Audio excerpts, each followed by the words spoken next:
Shalom Bapak Ibu yang diberkati Tuhan Yesus Kristus. Bersyukur kepada Allah untuk semua kebaikan, kemurahan, cinta, dan kasih sayangnya yang bersama dan tidak pernah meninggalkan kita. Dalam kemurahan Tuhan, kita kembali di webinar Homiletika untuk pertemuan yang kelima bersama dengan saya Pendeta Dr. Hanas. Terima kasih untuk semua waktu yang diberikan saudara-saudara baik dari dalam luar negeri, dari berbagai STT, dan juga dari berbagai denominasi.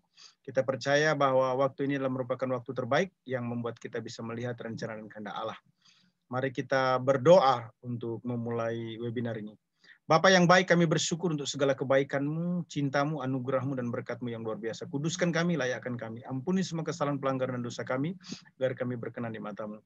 Tuhan memberkati semua sahabat-sahabat, agar bisa bersama-sama di dalam webinar ini, baik mereka yang sedang join atau berupaya untuk bisa bersama-sama maupun yang mengikuti lewat YouTube. Terima kasih Bapak. Berhikmat pengertian damai sukacita, kontrol hati pikiran kami tertuju di dalam mengikuti webinar homiletika ini. Terpuji nama-Mu.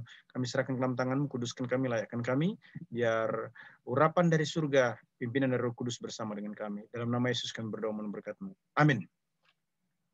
Ya, saya langsung ke materi hari ini ya.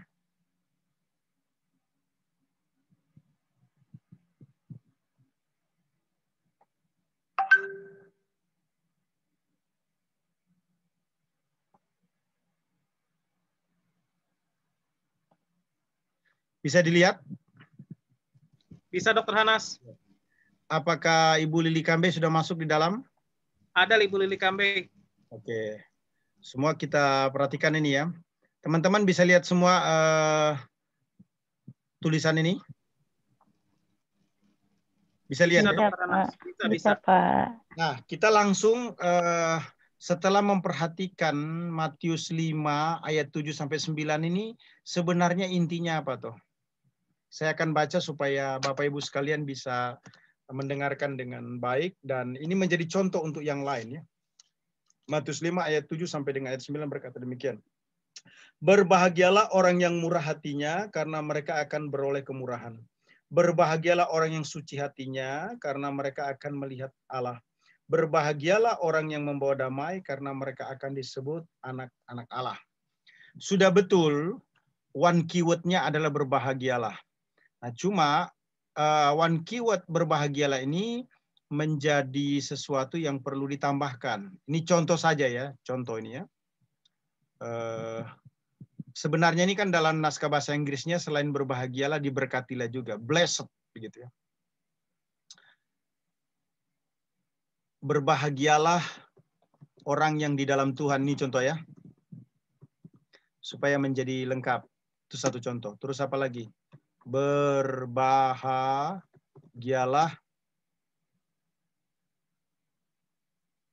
Selain itu apa? Ada yang mau kasih masukan? Silahkan. Setidaknya 5 kita buat supaya kita bisa pilih salah satunya. Haru, semuanya di unmute aja Brother John supaya bisa bersuara semua. Berbahagialah orang yang diberkati ya. Iya, berbahagialah orang ini. Oh, good job, good idea. Iya. Apa lagi? Berbahagialah orang yang sabar. Yang murah hati. Jadi begini, nggak apa-apa, semua berkontribusi. Jadi gini, yang disebut dengan tema itu tidak boleh kata-katanya muncul di garis besar. Karena tema itu sama dengan namanya pohon. Pohon itu ada rantingnya, ada daunnya, ada akarnya. Itu disebut pohon. Nah, tema itu merangkum seluruh outline, garis besar. Jadi kalau ada istilah misalnya ini murah hati di outline pertama, maka dia tidak boleh menjadi garis besar. Begitu ya. Ini untuk semuanya ya, untuk semuanya. Oke. Silakan. Progres semua terlibat. Berbahagialah apa? Kalau dalam bentuk pertanyaan boleh? Contoh. Apa tadi ya? Bagaimana cara berbahagia? Bagaimana hidup berbahagia? Bagaimana hidup berbahagia? Dalam Tuhan misalnya gitu. Iya, sebaiknya dia kalau pertanyaan itu kita memilih. memilih. Misalnya gini, di dalam Mazmur 1 ayat 1 sampai dengan ayat yang ke-6 itu kan ada dua jenis manusia kan. Orang yang berbahagia, orang yang berdosa dengan orang yang tidak berdosa kan. Itu apa ya? Siapa ya? Ada yang isi dengan ya, diloskan jadi begini ya. Oke. Suara saya bisa didengar? Bisa, Pak. Bisa, Dr. Hanas. Saya ulangi. Minta tolong yang pakai handphone ataupun yang pakai laptop coba diperiksa dulu dengan baik supaya tidak kresek-kresek. Dipastikan bukan dari saya. Oke. Nah, jadi begini. Kalau dia misalnya pertanyaan, Bapak Ibu yang diberkati Tuhan, kalau kita cek Mazmur 1 ayat 1 sampai dengan 6 itu kan ada dua jenis manusia ya. Sebutlah orang yang beriman dengan orang yang tidak beriman kan. Nah, maka pertanyaannya, maka judulnya bisa seperti yang diajukan Ibu tadi. Who am I? Siapa saya? Gitulah. Garis besar satu orang tidak beriman, garis besar kedua orang beriman. Nah, kemudian nanti judulnya adalah Who am I? Itu bisa kalimat pertanyaan. Nah, tapi kalau kita perhatikan ini, dia tidak bisa kalimat pertanyaan. Kenapa? Karena kalau memperhatikan tulisan daripada Ibu Pendeta Kambe ini, dia sudah outline-nya sudah pakem nih. Berbahagia orang yang suci hatinya. Orang yang murah hatinya. Gitu kan? Orang yang membawa. Nah, sebaiknya di dalam bentuk kalimat pernyataan. Oke, silakan. Mungkin gini, Pak. Supaya mudah masuk, kan nanti ada kata kunci, ada kalimat kunci gitu kan. Nah, kan misalnya langkah-langkah berbahagia atau kunci kebahagiaan atau ciri bahagia. Sebenarnya banyak Pak yang bisa masuk ke situ. Sudah 4, sudah 3. Langkah-langkah, ciri-ciri. Ya. Lalu rahasia rahasia.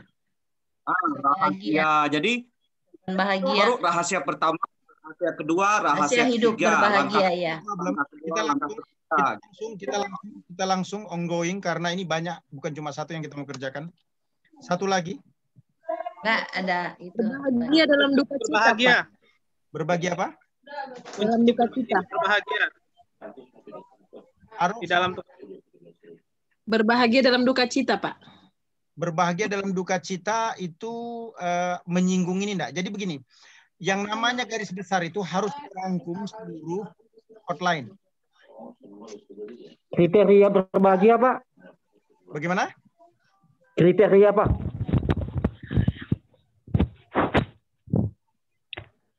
kunci berbahagia. Hidup berbahagia ya? Iya, betul. Jangan pakailah itu yang satu lagi yang hidup rahasia hidup berbahagia, nggak pakailah. Oke. Nah, silahkan pilih. Berarti di sini dari 5 judul ini sebutlah begitu ya. Sebenarnya kata kuncinya cuma satu di sini, berbahagia. Nah, jadi bagaimana cara membuat supaya introduction ini terkonek dengan tema? Maka cerita di sini, kita lihat kursor saya ini ya, bisa ya? Cerita di sini, kata pengantar di sini harus bicara tentang berbahagia.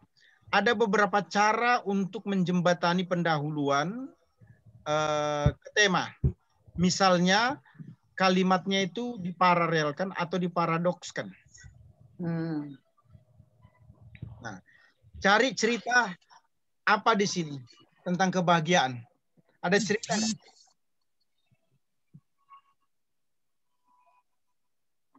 Untuk menolong nanti.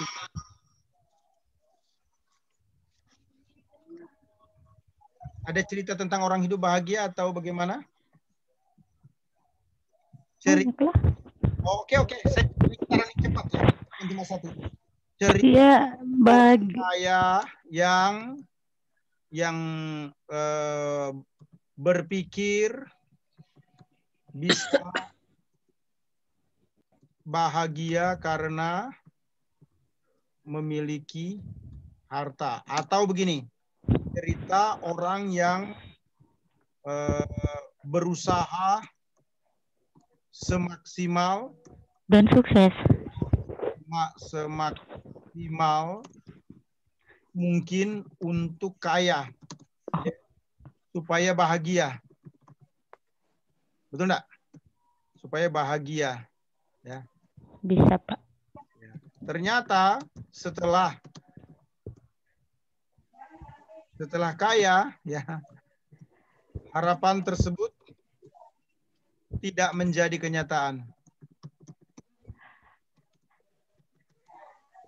Bisa enggak ini? Bisa dong. Saudara-saudara yang kekasih dalam Tuhan, teman saya bernama Anton. Dia berusaha untuk kuliah semati-matian, walaupun hidupnya susah dengan harapan bisa menjadi orang kaya. Dia ngebet banget menjadi orang kaya, karena dia tahu bahwa satu-satunya untuk bisa menjadi bahagia adalah menjadi kaya. Semua jalan dia sudah tempuh. Dia tidak penting apakah itu jalannya benar atau tidak, pokoknya dia pengen kaya raya. Kemudian beberapa tahun saya ketemu dengan dia. Anton ini menjadi kaya. Kami berdiskusi, berbicara bersama-sama. Saya pikir yang Anton mau sampaikan kepada saya adalah cerita bagaimana dia bahagia karena kaya. Tetapi setelah kami duduk bersama, justru Anton menyampaikan banyak keluhan, banyak masalah di dalam pergumulan hidupnya. Jadi jelas sekali saudara-saudara bahwa kaya raya itu bukan merupakan satu-satunya kunci kebahagiaan. Hari ini saya mau beritahukan kepada saudara langkah-langkah hidup berbahagia. Menurut Anda pendengar masuk enggak? Halo? Ya, masuk. Masuk, Pak. Masuk. Good. Ya, Pak. Ngerti ya? Begitu caranya. Masuk. Begitu caranya ya? Ya.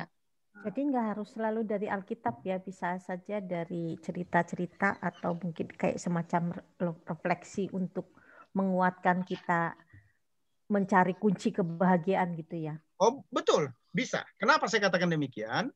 Karena yang namanya introduction itu cerita pribadi, berita tetangga Anda, ataupun juga apa yang Anda baca. Pokoknya lihat lagi itu rumusnya yang saya kasih itu, rumus untuk cara membuat pendahuluan. Pendahuluan harus menghentar, menuntun kepada tema, tidak bisa tidak, itu loh. Nah, saya ngomong tadi, kunci membuat pendahuluan itu satu, paralel dengan cerita atau dilawankan. Gitu loh. Dilawankan. Dilawankan itu artinya apa? Beri kalimat, dia tidak bahagia. Tapi hari ini, saya ingin beritahu kepada Anda, ada langkah jitu untuk hidup berbahagia. Mari kita buka firman Tuhan yang terdapat dalam Matius 5 ayat 7-9. Connect ya. Oke? Ya, berbahagialah orang yang murah hatinya. Nah, ini cukup begini saja ya. Ini sudah betul yang Ibu Kambe buat ini ya. Sudah betul. Cuma ini jangan dimasukkan. Sebaiknya ini jangan dimasukkan. Nah, cukup. Langkah-langkah hidup berbahagia apa? Kalau begitu. Murah hati. Good job. Nah, nanti ini dimasukkan di sini kalau mau. Gitu ya. Ngerti ya? Murah hati ya. Nah, di sini kan ada teksnya nih. Ini harus dikasih tahu. Matthew pasal 5 ayat berapa? Ayat 7 contohnya. Gitu ya. Nah, terus beri penjelasan. Nah, saya sudah ngomong berulang-ulang kan? Bagaimana caranya bisa mengetahui yang dimaksudkan dengan murah hati itu? Nah, caranya adalah perhatikan nih.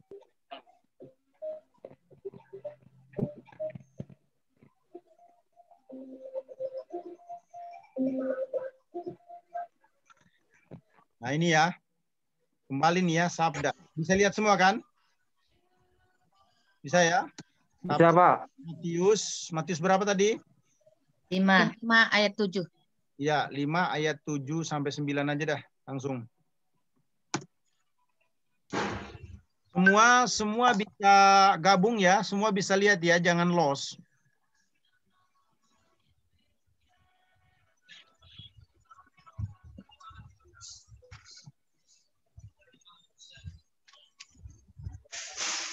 Lihat daftar isinya itu di atas itu diisi ya.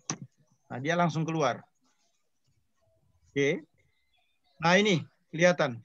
Orang yang murah hatinya itu apa toh? Penuh belas kasihan dan rasa ibah terhadap orang yang menderita, baik karena dosa maupun duka cita. Orang yang murah hati itu sungguh mengurangi penderitaan yang menuntun orang itu kepada Kristus sehingga ia dapat menerima karunia Allah dan pertolongan Allah. Dengan menunjukkan kemurahan kepada orang lain, kita sendiri akan beroleh kemurahan. Nah, ini Bapak Ibu kopi. Kopi. Ini kan sebagai explanation kan? Penjelasan kan? Ya. Iya. Nah, kopi begini. Ya. Nah, kalau dia ada ayat panjang begini nanti dibuang aja. Nah, terus dia bukan cuma itu aja. Ini kan Donald Chestam ini. Live ini Alkitab Hidup Penuntun Berkelimpahan kan? Nah, kemudian cari lagi. Ada enggak Wycliffe? Ini tafsiran Alkitab Wycliffe ini. Nah, itu kelihatan itu ya. Tafsiran Alkitab Wycliffe. Penulisnya Keile M. Yates. Ya. Nah, kalau ini tadi coba kita cek. Oh, dia enggak. Diingat deh ya supaya nanti Mama tahu aturannya. Diikuti. Nah, terus cari ayat 7. Ayat 7 mana? Nah, rupa-rupanya di sini dia. Di sini kan? 5 kan? Ayat 7 kan? Kita langsung klik.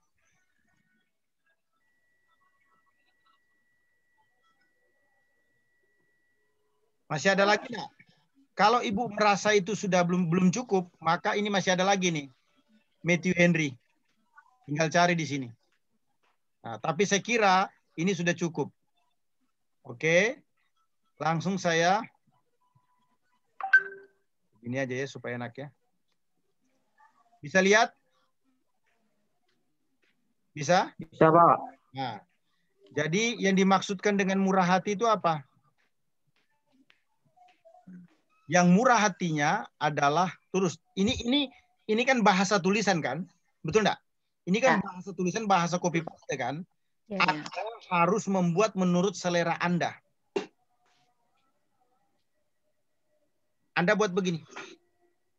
Orang yang murah hati, nah gitu kan, adalah orang yang penuh belas kasihan dan rasa ibah terhadap orang yang menderita karena dosa maupun duka cita.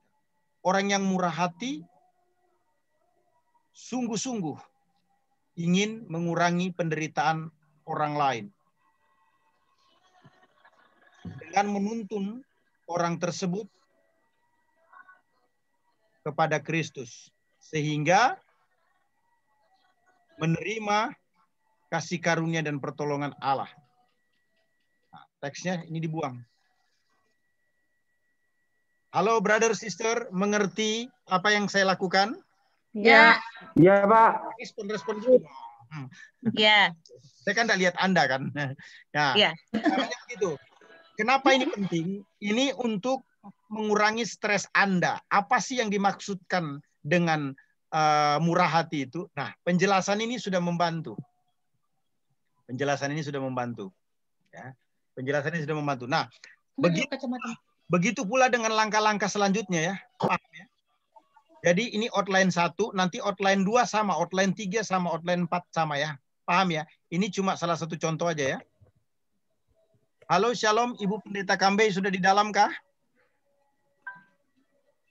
Halo? Shalom, Ibu Pendeta Kambei. Ada dokter tapi nggak respon Ibu Kambeinya.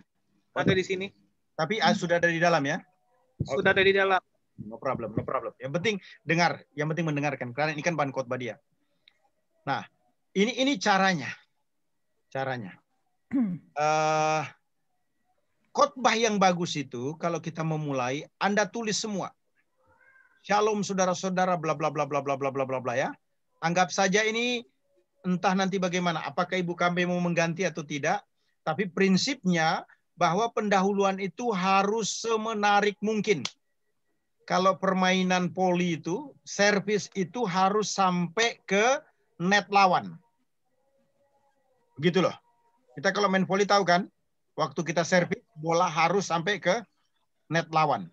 Iya, Pak. Kalau tidak, itu sudah pasti apa? Kita kalah. Nah, Bola mati. bola mati. Nah, nangkep. Bola mati. Pemain voli nangkep nih. Iya. Begitu pula dengan ini, ya, begitu pula dengan ini, bahwa pendahuluan itu harus interesting. Nah, makanya Anda perlu membuat introduction yang menarik. Saya kan selalu ngomong apa? Di tangan kanan Alkitab, di tangan kiri apa? Koran. Koran. Bagus, nangkep. Ya. Koran itu artinya apa? Berita terkini, Up berita to date ya, up to date. Up to date. Ya. Tidak ada koran Pak, tapi internet. Ya, sama. Sekarang udah nggak ada koran memang. Suara pembaruan nggak ada lempar-lempar di pagar. Nah, itu maksud saya ya. Nah, ini caranya. Nah, terus kemudian jadi gini, kalau ingin khotbah itu jadi matang, maka Anda bisa melakukan pertemuan. Pertemuan setelah penjelasannya diisi. Penjelasannya ini Anda isi kan? Anda isi. Nanti ini dilengkapi semua kemudian dikirim ke kita ya. Kita kan saling cross check ini ya, sejauh mana sudah. Diperbaiki. Semua pendahuluan ini, semua penjelasan ini diisi oleh Anda sendiri. Nanti waktu mau buat ilustrasi dan penerapan, kumpulkan suami, istri, dan anak-anak. Terus tanya sama dia, menurut kamu, untuk di masa kini yang disebut murah hati itu apa? Apa Ibu murah hati itu apa? Tindakan murah hati itu apa? Suka memberi, Pak. Membantu, menolong, memberi. Memberi apa? Memberi perhatian, memberi Perhatian, tenaga, waktu, mungkin juga bisa uang. Begini. Usahakan yang namanya penerapan itu dia menggigit. Spesifik. Jangan terbang di awan-awan. Penerapan itu salib. Sederhana, aplikatif, logis, interest, praktis. Oke. Salib. Sederhana.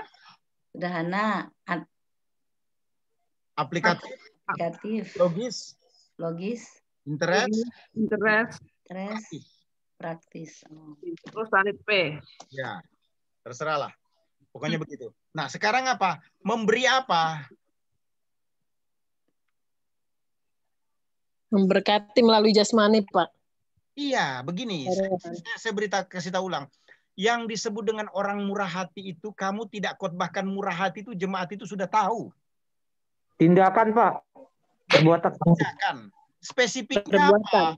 Kamu jangan ngajak saya pergi ke mall untuk belanja. Perbuatan. Kamu harus tahu. Kamu harus kasih tahu sama saya ke mall itu mau ngapain. Masakin makanan buat dia. Good job. Ya. Memberi bantuan, misalnya apa? Finansial. Oh iya, ngomong langsung sembako. Sembako. Iya. Loh, spesifik, jangan terlalu di awan-awan, jangan terlalu di udara. Penerapan itu harus praktikal. Itu loh, salib. Ya. Salib itu apa? SALIP, ya. Apalagi tadi? Makan gratis. Kalau di Alkitab, Pak, ada contoh yang paling alkitabiah itu apa? Orang Samaria yang baik hati, Pak. Ya, artinya apa itu? Memberi rumah sakit. Memberi bantuan. Ketika orang keuangan ya. Ketika orang kesusahan. Menolong. Iya. Jadi jangan ngomong apa, kita harus murah hati menolong. Forget it. Kamu tidak begitu orang semua tahu. Yakinkan saya kenapa harus menolong. Menolong apa? Nah, makanya harus di tangan kiri tadi ini yang adalah koran. Sekarang ini kan pandemik. Nah, kalau kamu murah hati dalam konteks pandemik itu apa, bro, sister? Bagi-bagi. Kehidupan di rumah, Pak. Dapur. Nah, memberi tumpangan bisa juga ya, Dok. Nah, itulah yang kamu sampaikan. Itu kamu punya khotbah itu landing itu. Landing dia. Enggak di awan-awan terus itu. Nah, Kamu ngomong kenceng. Ini masa kita berbuat baik untuk menunjukkan kemurahan hati sebagai orang percaya. Mari keluarkan duit Anda dan berikan sumbangan untuk ke gereja agar gereja memfasilitasi untuk bagi-bagi sembako. Jangan pernah cuek ketika kita mendengar ada anggota jemaat yang tidak bisa membayar uang sekolah karena orang tuanya tidak kerja. Jangan pernah ngomong mengasihi orang lain. Kalau sesama anggota jemaat saja, kita belum menunjukkan perhatian. Landing dah itu. Ya, mantap banget. Ya. Keren. Setuju, Pak. Landingnya bagus, Pak. Setuju. Maksud saya begitu. Berarti dalam bentuk yang jelas ya, Pak. Sesuatu barang yang dibutuhkan, bukan waktu tenaga. Sesuatu yang real, Pak, yang dibutuhkan. Kalau tenaga juga boleh, cuma pertanyaannya tenaga di bagian mana, gitu loh. No problem. Finansial seperti apa, terus pengobatan seperti apa, tenaga seperti apa, no problem. Tapi harus dijelaskan, ini kan jemaat kan datang itu apa?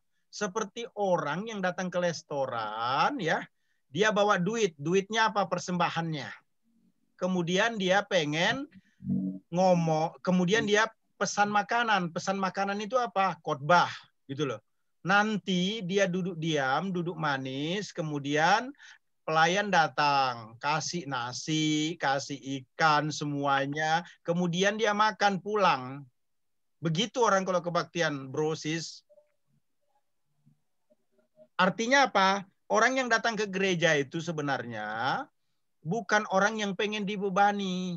Kamu jangan suruh mikir lagi dia panjang-panjang. Begitu loh.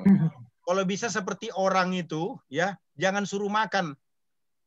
Bukakan mulutnya, masukkan sendok, disuapin. Suapin. Begitu. Nah, itu kalau boleh saya katakan orang lagi kebaktian itu seperti itu. Apalagi Sunday service. Di pandemik lagi. Saya kan selalu ingatkan. 1, orang capek cari duit Senin, Selasa, Rabu, Kamis, Jumat.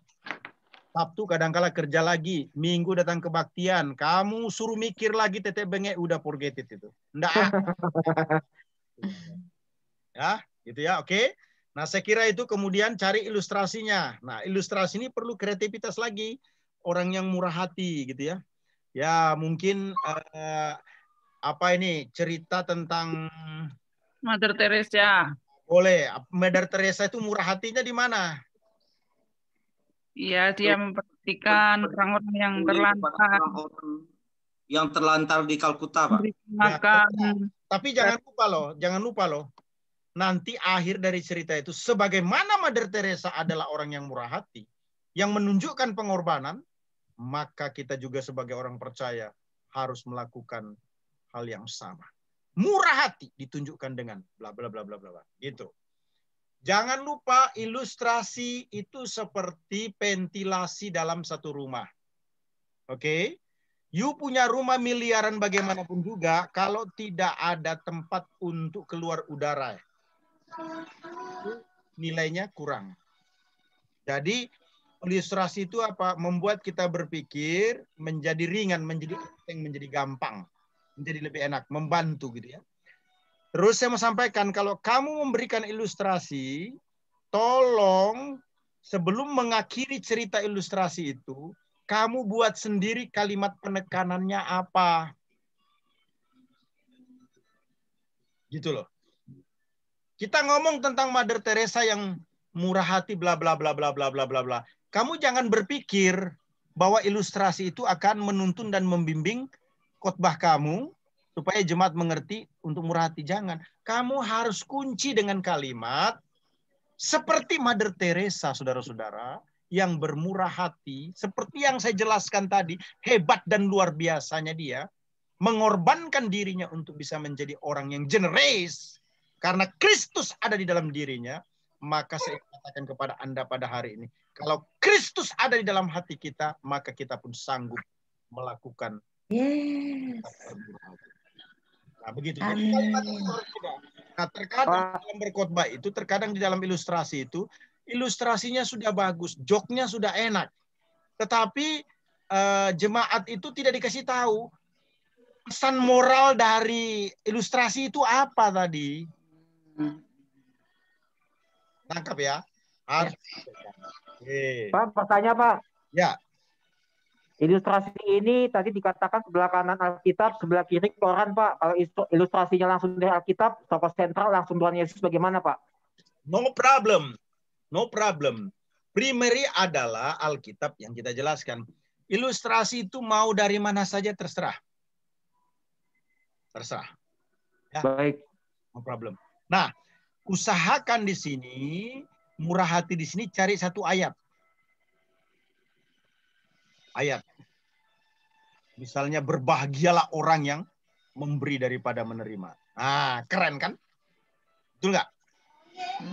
Jadi usahakan kalau dia khotbah topikal ataupun khotbah tekstual, di penerapan tetap ada ayat. Satu aja. Pak, saya tergoda banyak ayat. Jangan. Satu aja. Kenapa? Ini kan kita khotbah tanpa catatan nantinya. Ngerti ya? Ya, Pak. Ya, Jadi cara berpikirnya begini. Mungkin enggak menurut Anda ini bisa dihafal. Pertama, mulai khotbah itu, ya, mulai khotbah itu, peta konsep berpikirnya apa? Temanya apa? Temanya apa? Terus jangan semua kata-kata untuk tema itu kamu ingat. Yang perlu kamu ingat adalah one keyword. One keywordnya apa di sini? Berbahagia. Berbahagia. Wah, pintar semua nih. Pintar semua nih. Nah, berbahagia kan? Nah, berbahagia. Maka kira-kira ilustrasinya berbahagia enggak? Betul, Pak. Oke. Maka teksnya berbahagia enggak? Bahagia. Oke. Maka garis besarnya berbahagia enggak? Bahagia. Oke, mantap. Itu pentingnya one keyword. Kemudian kira-kira nanti penutupnya juga mengunci enggak? Bahagia enggak? Bahagia. Lagu penutupnya bahagia enggak? Bahagia. Good job. Nah, begitu. Itu yang menyebabkan kenapa saya mengajar PD bangun tidur bisa khotbah. Kira-kira menurut Anda ini rasional enggak apa yang saya ajarkan ini? Relevan. Rasional, Pak. Relevan, Pak. Relevan. Relevan ya, oke. Ya. Nah, kemudian berbahagia, murah hati, oke, dapat ya. Kemudian yang kedua berbahagia,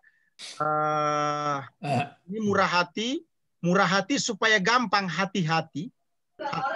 Tiga hati kan? Ini kan hati kan? Ya. Oke, murah hati ya. Ini, karena ini kamu khotbah kan mau diingat kan? Ya. Buat sistematis. Ya, murah hati. Yang kedua kalau begitu apa? Udah enggak usah susah, suci hati. Ya kan? Hati lagi kan? Iya. Nah, yang ketiga ini harus hati lagi, enggak tahu apa namanya. Hati yang damai. Pokoknya damai di hati. Damai di hati. Hati lagi. Hati lagi. Hati yang damai lah cocok. Hati yang tulus. Pokoknya hati. Tulus hati. Jadi gampangnya begini. adalah obat. Jadi kalau ingatnya begini.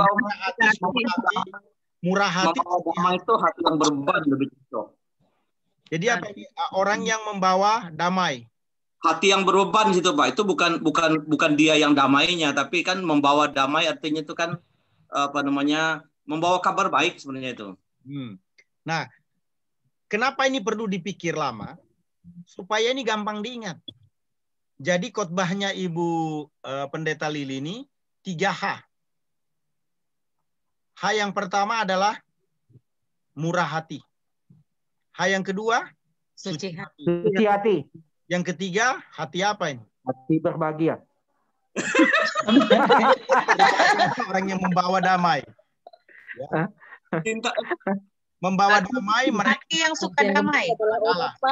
Hati yang suka damai bisa nggak? Yang tulus. Ini bagaimana cara membawa damai itu titik-titik hati. Coba dibantu saya. Hati yang gembira. Dua kata supaya karena begini, teorinya begini. Kalau kamu membuat dirimu sendiri susah, maka kamu akan stres, khotbah kamu menjadi kacau. Kenapa? Peta konsepnya tidak kuat. Perhatikan ya. Kalau kamu membuat garis besar khotbah itu berat, diingat, susah diingat, maka waktu kamu akan khotbah tanpa catatan, kamu akan gelisah, akibatnya buyar semua. Iya. Gitu loh. Itu sudah pas Pak, hati yang berbahagia. Berarti damainya dari dalamnya dulu, baru dia bawa orang lain ya kan. Apa mau begini? Damai hati. Hati senang, Pak. Janggal itu. Yang berbahagia, Pak. Ini Pak, humble atau rendah hati. Rendah hati. Tapi nggak cocok sama membawa damai itu. Oke. Nggak nyambung dia. Oke, hati yang bersyukur. Komen semua komen. Kita hati yang tenang ya, tenang bukan? Bukan. Yang tenang Pak. Jadi begini. Hati yang bersyukur. Ya. Teman-teman. Hati yang bersyukur, betul. Perhatikan teman-teman semua ya. Teman-teman Jaga hati, Pak. Perhatikan semua teman-teman ya. Ini ada kata di depan hati yang namanya murah. Ini ada kata di depan hati yang namanya suci. Suci. Harus sifat. Kata hati yang ketiga ini apa? Harus sifat ya, kata sifat lagi ya. Gitu loh. Hati yang bersyukur. Tidak bisa hati yang bersyukur. Kenapa? Karena ini sudah hati. Baik hati. Baik gampang. Terserah mau baik hati. Makanya kan saya tanya tadi. Kan bisa baik hati. Terus apa tadi? Damai hati. Apalagi? Rendah hati.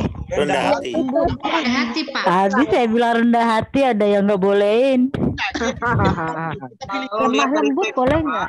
Kan berbahagialah orang yang membawa damai. Jadi makanya kuncinya kan ini membawa damai kan? Ya, jadi yang cocok itu rendah hati. Rendah hati. Damai gitu, hati yang cinta damai. Lemah lembut kalau menurut saya. 100 buat Pak Ali. Nah, kalau lembut hati. Damai, lemah lembut hatinya. Ya, ini sudah hati, Pak. Jadi begini, supaya kronologi tulisan itu enak, ya. Karena kan begini, kamu ini akan khotbah 30 menit, 30 menit, man. Nangkep enggak? Iya. Nangkep, Pak. Jangan buat sesuatu yang berat. Buat sesuatu yang sistematis. Kenapa? Ini iklan saya enggak kejadian ini. Cuma keluaran doang nantinya. Kalau tidak sistematis. Nah, makanya saya bilang, di depan kata hati ini apa? Senang, Pak. Yang senang, Pak. Kepada membawa damai. Oke, ada lagi yang bilang senang. Ini brainstorming ini. Lemah lembut. Lemah lembut hati atau ada nggak cocok. Lemah lembut hati, bingung.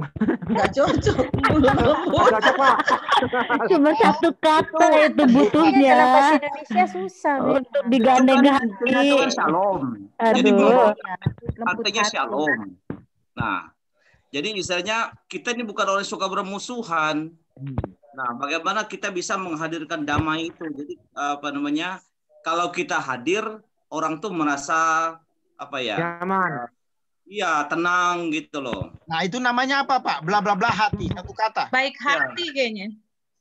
Jadi menghadirkan shalom gitu loh. Iya, menghadirkan shalom, kita setuju, kita sepakat. Iya, hatinya. Hati yang tulus. Di depan hati itu apa? Tulus hati. Nah, saya tulis lagi. Jadi Pak Tulus deh. Yang ikut, Pak. Ayo. Sekarang saya tenang hati, Pak. Hah? Tenang.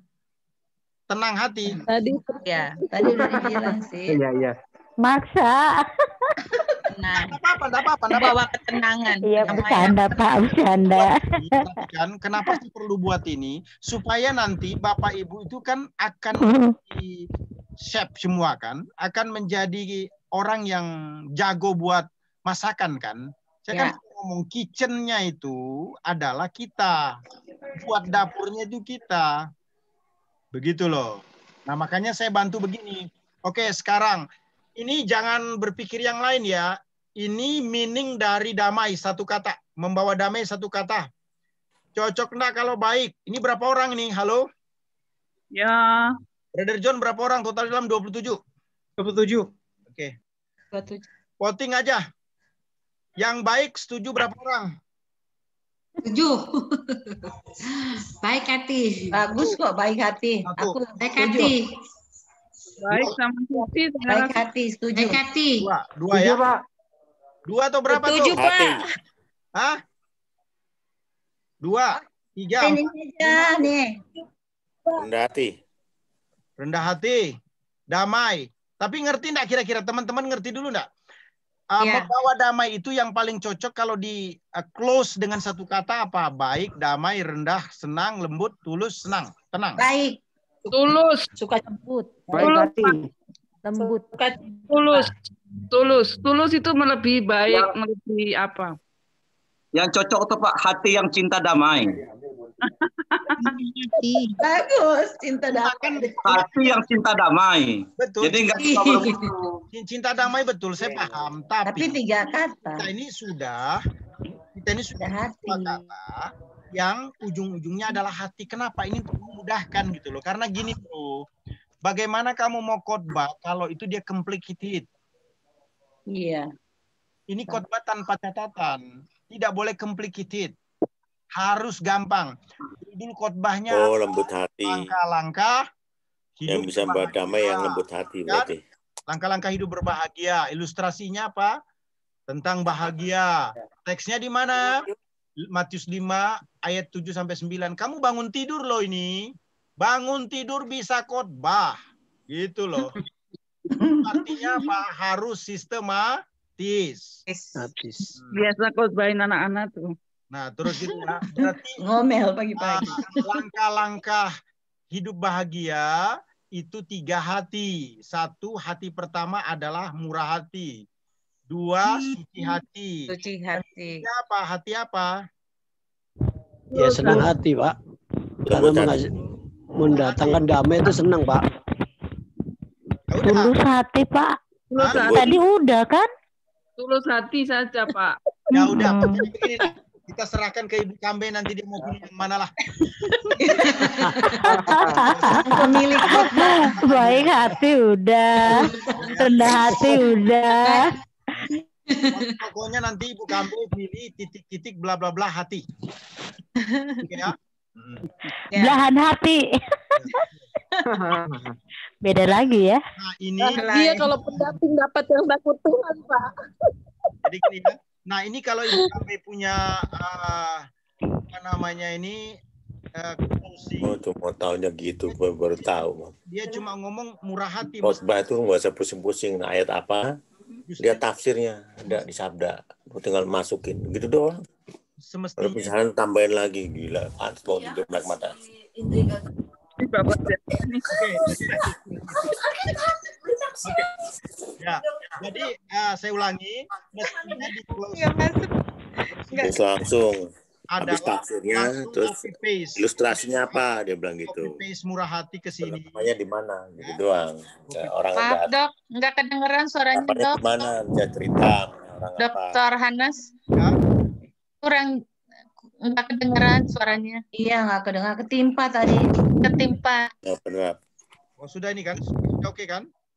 Yang lain, dulu yang lain. Ya, enggak apa-apa. Iya. Itu semangat, itu berarti semangat. Pikirnya harus begitu, harus semangat. Nah, ini kira-kira ini saya sebut saja lah ya. Saya sebut saja ya.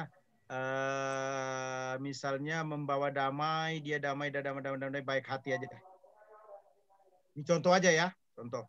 Tulus. Nah, orang yang baik hati itu kan selalu membawa damai kan? Enggak, itu dari saya. Nanti terserah Ibu Kambe lah, karena Ibu Kambe khotbah kan. Nah, kata-kata 3 ini harus muncul lagi, copy paste aja dari sini, outline-nya. Begitu loh. Kenapa ini penting? Karena ada orang yang butuh statement terakhir, apa sih khotbah? Nah, gitu ya. Oke, nah terus kira-kira lagunya apa ini? Lagunya apa ini? Berbahagia, yakin teguh. Ya cocok Bu, lagu gitu Bu. Lagu lama Bu, Kirim Jemaat. Kurang menantang lagu itu. Jangan begitu Pak Ali, nggak boleh Pak. Cita, damai sejahtera, Yang cocok itu kemurahanmu lebih dari hidup. Amin Pak Ali, cocok juga Pak. Jadi gini, saat Anda daftarkan lagi 50. Tapi kali ini lagu beneran yang ada liriknya, bukan tidak ada liriknya. Kalau ini Pak, Kasih pasti lemah lembut. Nah, pertanyaannya apakah di sini bicara tentang kasih? Lagunya bukan tentang kasih itu. Nah, bagus. Tentang bahagia kan? Tentang bahagia. Tapi kalau ada kasih kan bahagia Pak, Bapak Ibu. Harus ada duitnya, Bu. Sebaiknya ini itu rasa bahagia itu Pak. Iya, semua kan buah-buah roh kan di situ kan? Hari ini kurasa bahagia. Atau kurasakan kasih-Mu Tuhan, Pak. Kurasakan kasih-Mu. Ada kata bahagianya? Nggak ada itu, nggak ada. Pokoknya begini, lagu itu kalaupun bagaimana tidak ada kata-katanya, dia harus merangkum 3 ini. Murah, suci, dan baik. Begitu loh. Oke? Makanya kita sebagai pengkhotbah itu harus siapkan lagu, jangan tidak siapkan lagu. Kalau kita melayani di gereja mainstream, nah itu kan sudah ada lagu-lagunya, tinggal kidung jemaat nomor berapa. Nah kalau dia melayani di gereja non mainstream, saya sebut sebagai gereja kontemporer, gitu ya. Nah cari lagu-lagunya. Kira-kira lagunya apa yang paling cocok? Apa ya? Yang gembira. Itu bukan tantangan itu. Saya mau tanya dulu. Lagu penutup untuk menunjang khotbah itu ya Dok ya? Iya. Bersyukur Bapak. Bersyukur ya Pak ya? Bukan bahagia Pak ya? Bahagia. Aduh. Apa ini dengan baik? Artinya apa? Anda sebagai peserta webinar itu sudah mulai connect dengan materi ini. Gitu loh. Sekarang kan sudah tahu kan, walaupun ini baru pertemuan kelima, sebenarnya kerangka khotbah itu seperti apa tuh? Sudah mulai paham kan? Ya Pak. Apa pendahuluannya, apa penutupnya, apa outline-nya apa. Jadi ternyata dalam satu khotbah ini hanya dibutuhkan 1 keyword. Dalam jangka waktu 45 sampai dengan 60 menit itu hanya dibutuhkan apa? 1 keyword. 1 kata kunci.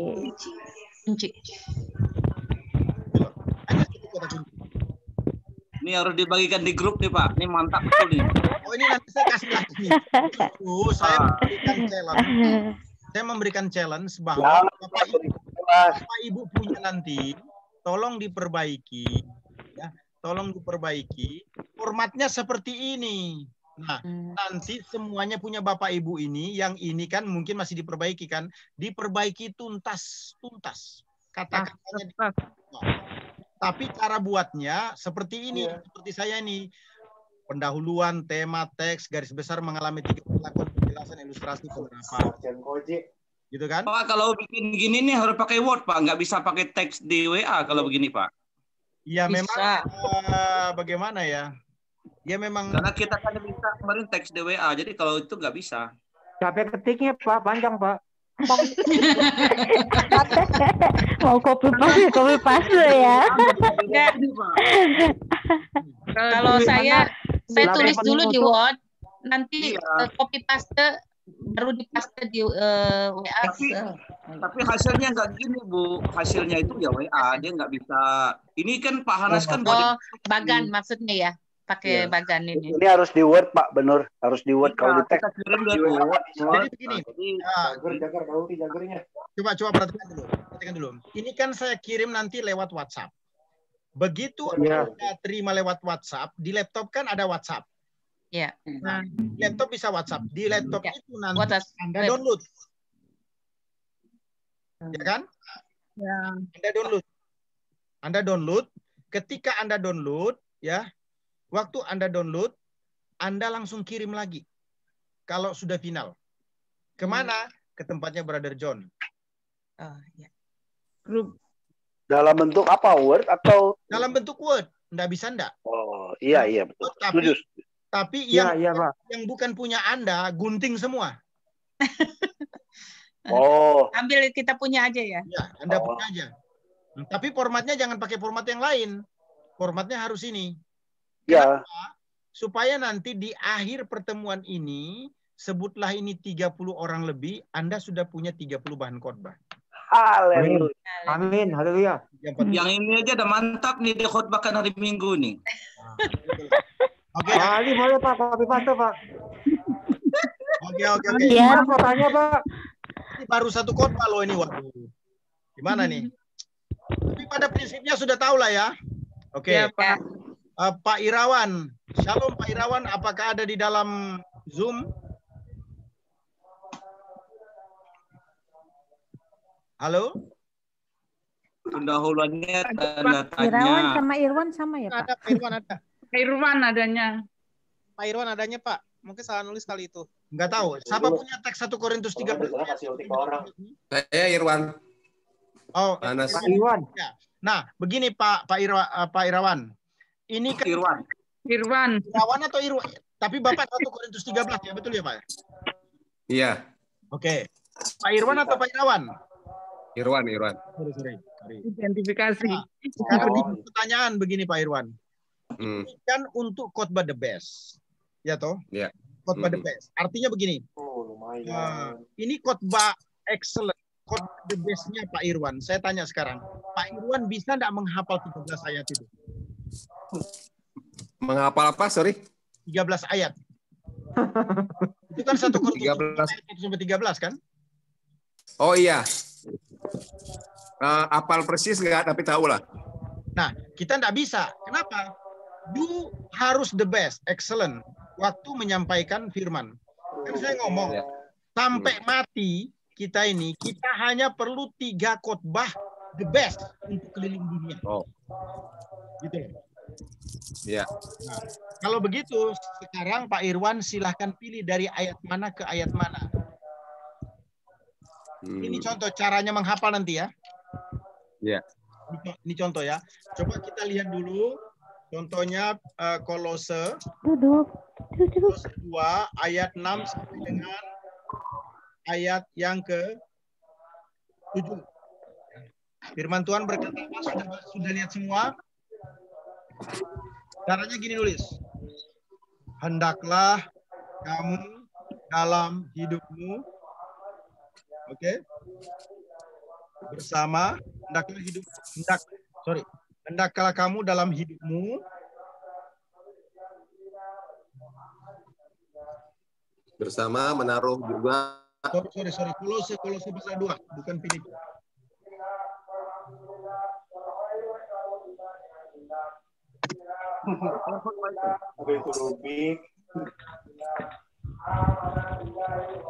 Kamu telah menerima Kristus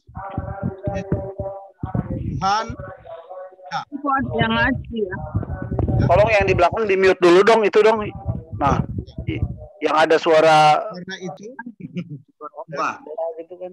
Ngaji. Iya, astagfirullah. Di dalam ya. Oke. Bisa. Jadi Bapak Ibu nulis begitu sambil baca ya. Oke. Kemudian ayat ke-7, hendaklah kamu berakar di dalam dia. Dibangun dalam dia. Oke. Dan dibangun di atas dia. Gitu kan? Yes. Hendaklah kamu bertambah teguh dalam iman telah diajarkan. Ini bahan khotbah saya Pak Anas. Padamu. Oke. Ini yang disebut PhD. Dan hendaklah hatimu melimpah dengan syukur. Sekarang saya apa itu PhD, Pak? PhD itu adalah penulisan, penghafalan, pembacaan huruf depan. Penulisan itu kan pembacaan tadi yang diucapkan. Oke. Teti, barangkali itu dimute dulu, Bu. Ya, oke, di mute aja mungkin kasus khusus itu ya. Minta tolong, sorry. Nah, sekarang kita coba baca. Kamu telah menerima Kristus Yesus Tuhan kita. Jadi, waktu Anda menghafal itu ditulis, jangan tidak ditulis. Nangkep enggak? Halo? Iya, Dok. Ya. Iya, Pak. Karena itu, hendaklah, ya kan? Hidupmu tetap dalam Dia. Hendaklah kamu berakar di dalam Dia, di dalam dan Dia. bangun dalam Dia. Bangun di atas Dia. Gitu kan? Dan dibangun di atas Dia. Ya, di atas Dia ya. Terus, hendaklah kamu bertambah teguh dalam iman yang telah diajarkan kepadamu. Dan hendaklah hatimu melimpah dengan syukur. Oke, Brother Soneta, coba baca. Apanya, Pak? Baca ini. Jangan baca Alkitab. Baca ini. Silakan. KPM KY? Bukan. K itu apa? Oh. Tadi itu, Pak, hendaklah kita... Wah, saya lupa ya, Pak.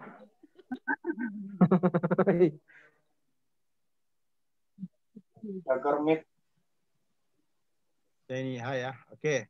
Nah, sekarang. Oke, Bro. Silakan, Star. Hendaklah kamu tetap tinggal di dalam Kristus Yesus Tuhan kita. Missing, Bro. Jadi gini, makanya saya bilang perlu yang namanya mengulis ulang. Hendaklah kamu, oke, berakar. Loh, ini kok hilang ya? Ada yang hilang tadi dia. Enggak ada B-nya itu, Pak. Sorry, saya yang salah saya. Sorry ya, sorry. Rezel. Ini gara-gara ini tadi. Kamu tetap, Pak. Oke. Kamu telah menerima Dia. Baca, Bro. Baca, Bro. Kamu telah menerima Kristus Yesus Tuhan kita.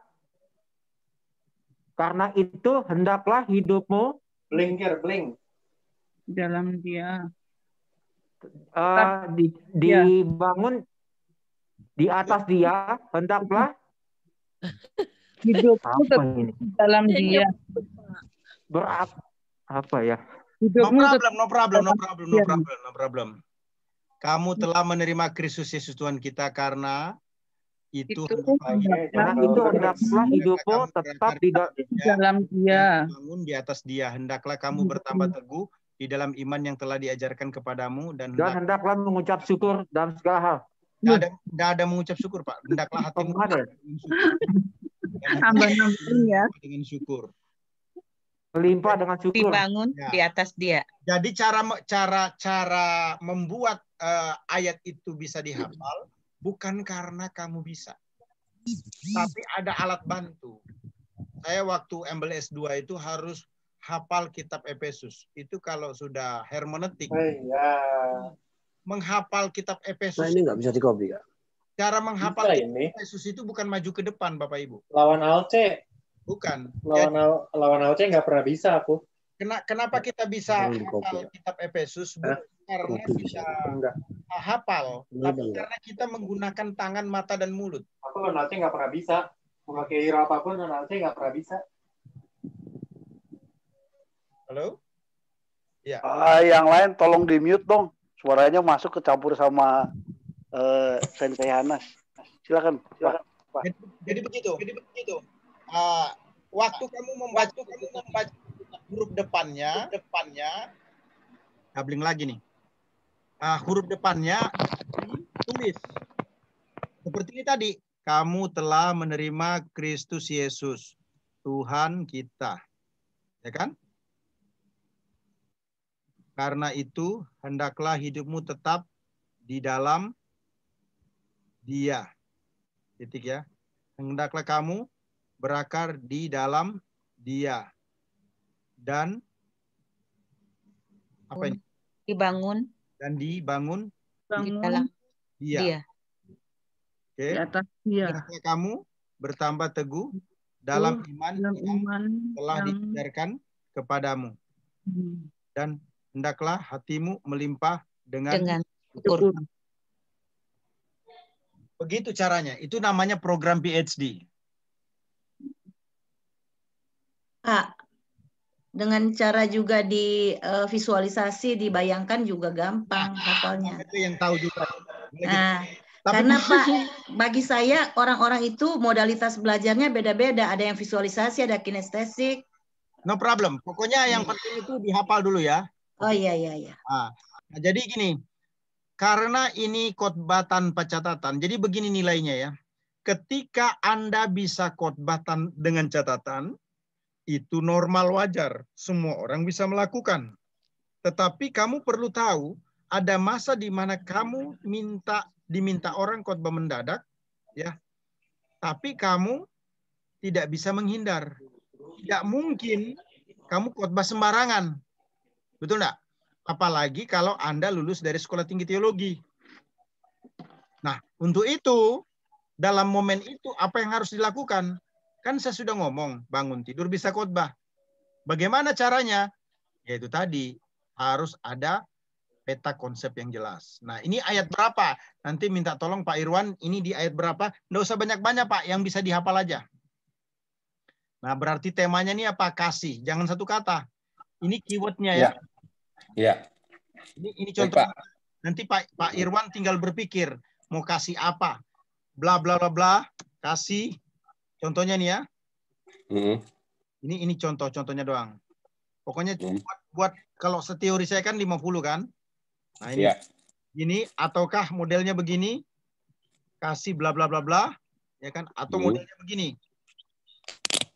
Bla bla bla. Kasih. Terserah. Nah, gitu ya. Misalnya ini apa nih? Unlimited love in Christ. Ini contohnya aja ya. Kasih yang tidak terbatas di dalam Kristus. Nah, berarti pendahuluannya sudah jelas ini. Limited. Unlimited. Limited love. Oh. Out of Christ. Bisa enggak? Bisa kan? Paradoksnya ya. Ya paradoksnya. Ini contohnya saja ya. Paradoks ya. Nah, ngomong aja. Silakan ngomong. Kita tidak perlu percaya Yesus kalau orang itu mau mengasihi. Betul? Ya toh? Betul. Cerita. Tapi hari ini saya ingin beritahu bahwa semua kasih tadi itu limited. Terbatas. Karena semua orang yang mengasihi itu, dia hanya bisa mengasihi. Tapi saya mau kasih tahu, Yesus Kristus yang hidup. Unlimited. Unlimited love in Christ. Kenapa? Karena dia Allah yang hidup. Bukan Allah yang mati. Ini contoh saja. Jadi tetap kata kuncinya adalah love. Kasih kan? Nanti tinggal ini yang disebut dengan unlimited love itu apa? Berarti harus buktikan faktanya, misalnya apa? Kasih itu sebutlah sabar, ya. Apalagi murah hati. Ini contoh saja, sekarang saya aja ya. Apalagi kasih itu murah hati, sabar. Apalagi memaafkan. Ini karangan-karangan saya aja loh ya. Nanti yang benar dibuat sama Pak Irwan aja ya. Nah, ini kemudian jangan lupa langsung bla. Caranya gini supaya cepat. Di enter. Nah, ngapain? Langsung buat di sini nih. Penjelasan. Ilustrasi. Penerapan. Hanya orang-orang yang memberi waktu yang serius yang bisa berkhotbah excellent. Ya, itu perlu kita ketahui. Jadi Anda kalau mengundang pengkhotbah itu, ya, bilang sama dia, kamu layak enggak dapat persembahan seperti ini. Jangan tersinggung dulu nih ya. Terus waktu kamu ngundang orang khotbah, kamu akan berkata dia layak enggak terima persembahan seperti itu.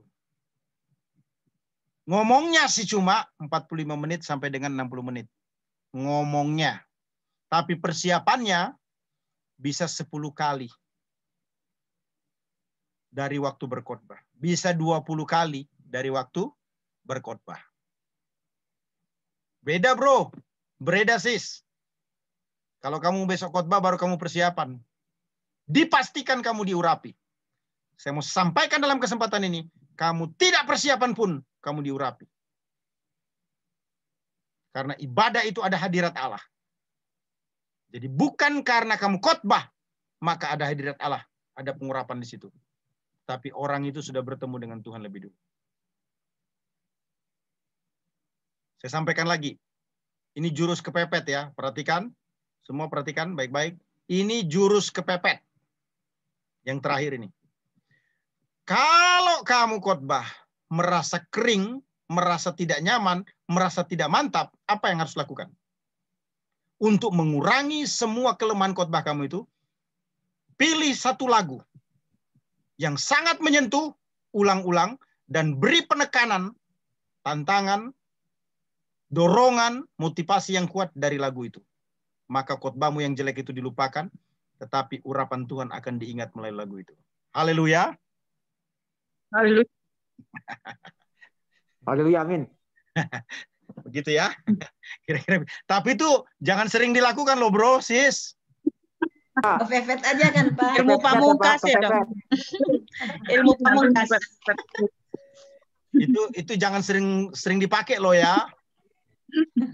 Ini karena sudah tahu jurus-jurusnya. Pokoknya gini, kita kalau mau khotbah yang pertama apa lagu dulu, gampang teks khotbah gampang lah. Cari dulu lagu yang menyentuh, yang penuh kuasa, yang penuh otoritas, yang populer, yang betul-betul menjamah. Nah, jangan begitu juga. Itu kan saya kasih tahu, ya, tapi jangan dilakukan berulang-ulang ya. Pak Anas, mau tanya Pak, bisa Pak? Ya, silakan. Diusahakan memang untuk khotbah excellent ini Pak, kita menghafal Pak ayat-ayat yang pendek.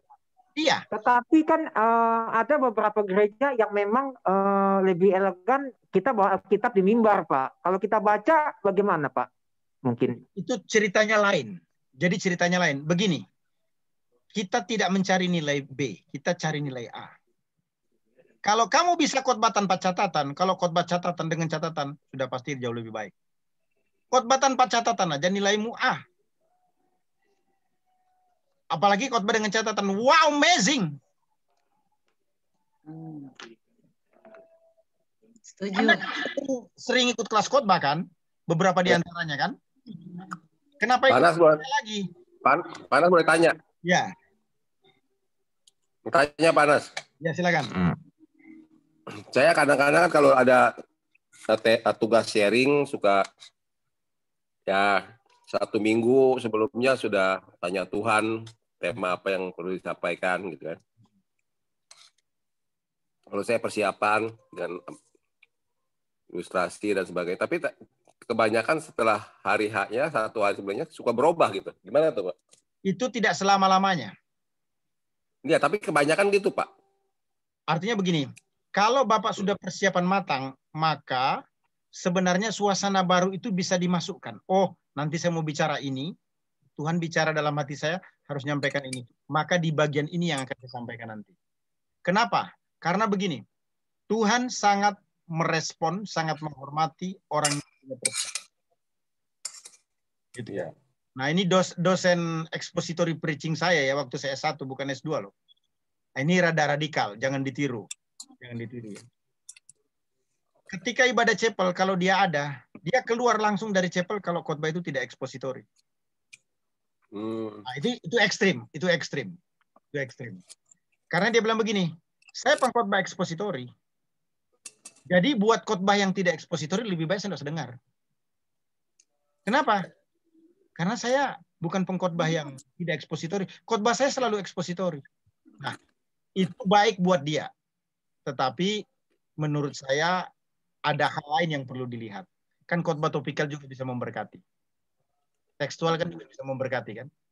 Nah, ini dosen favorit saya expository preaching di S1 ngomong begitu. Jadi dia memang kalau khotbah tidak ekspositori, langsung keluar.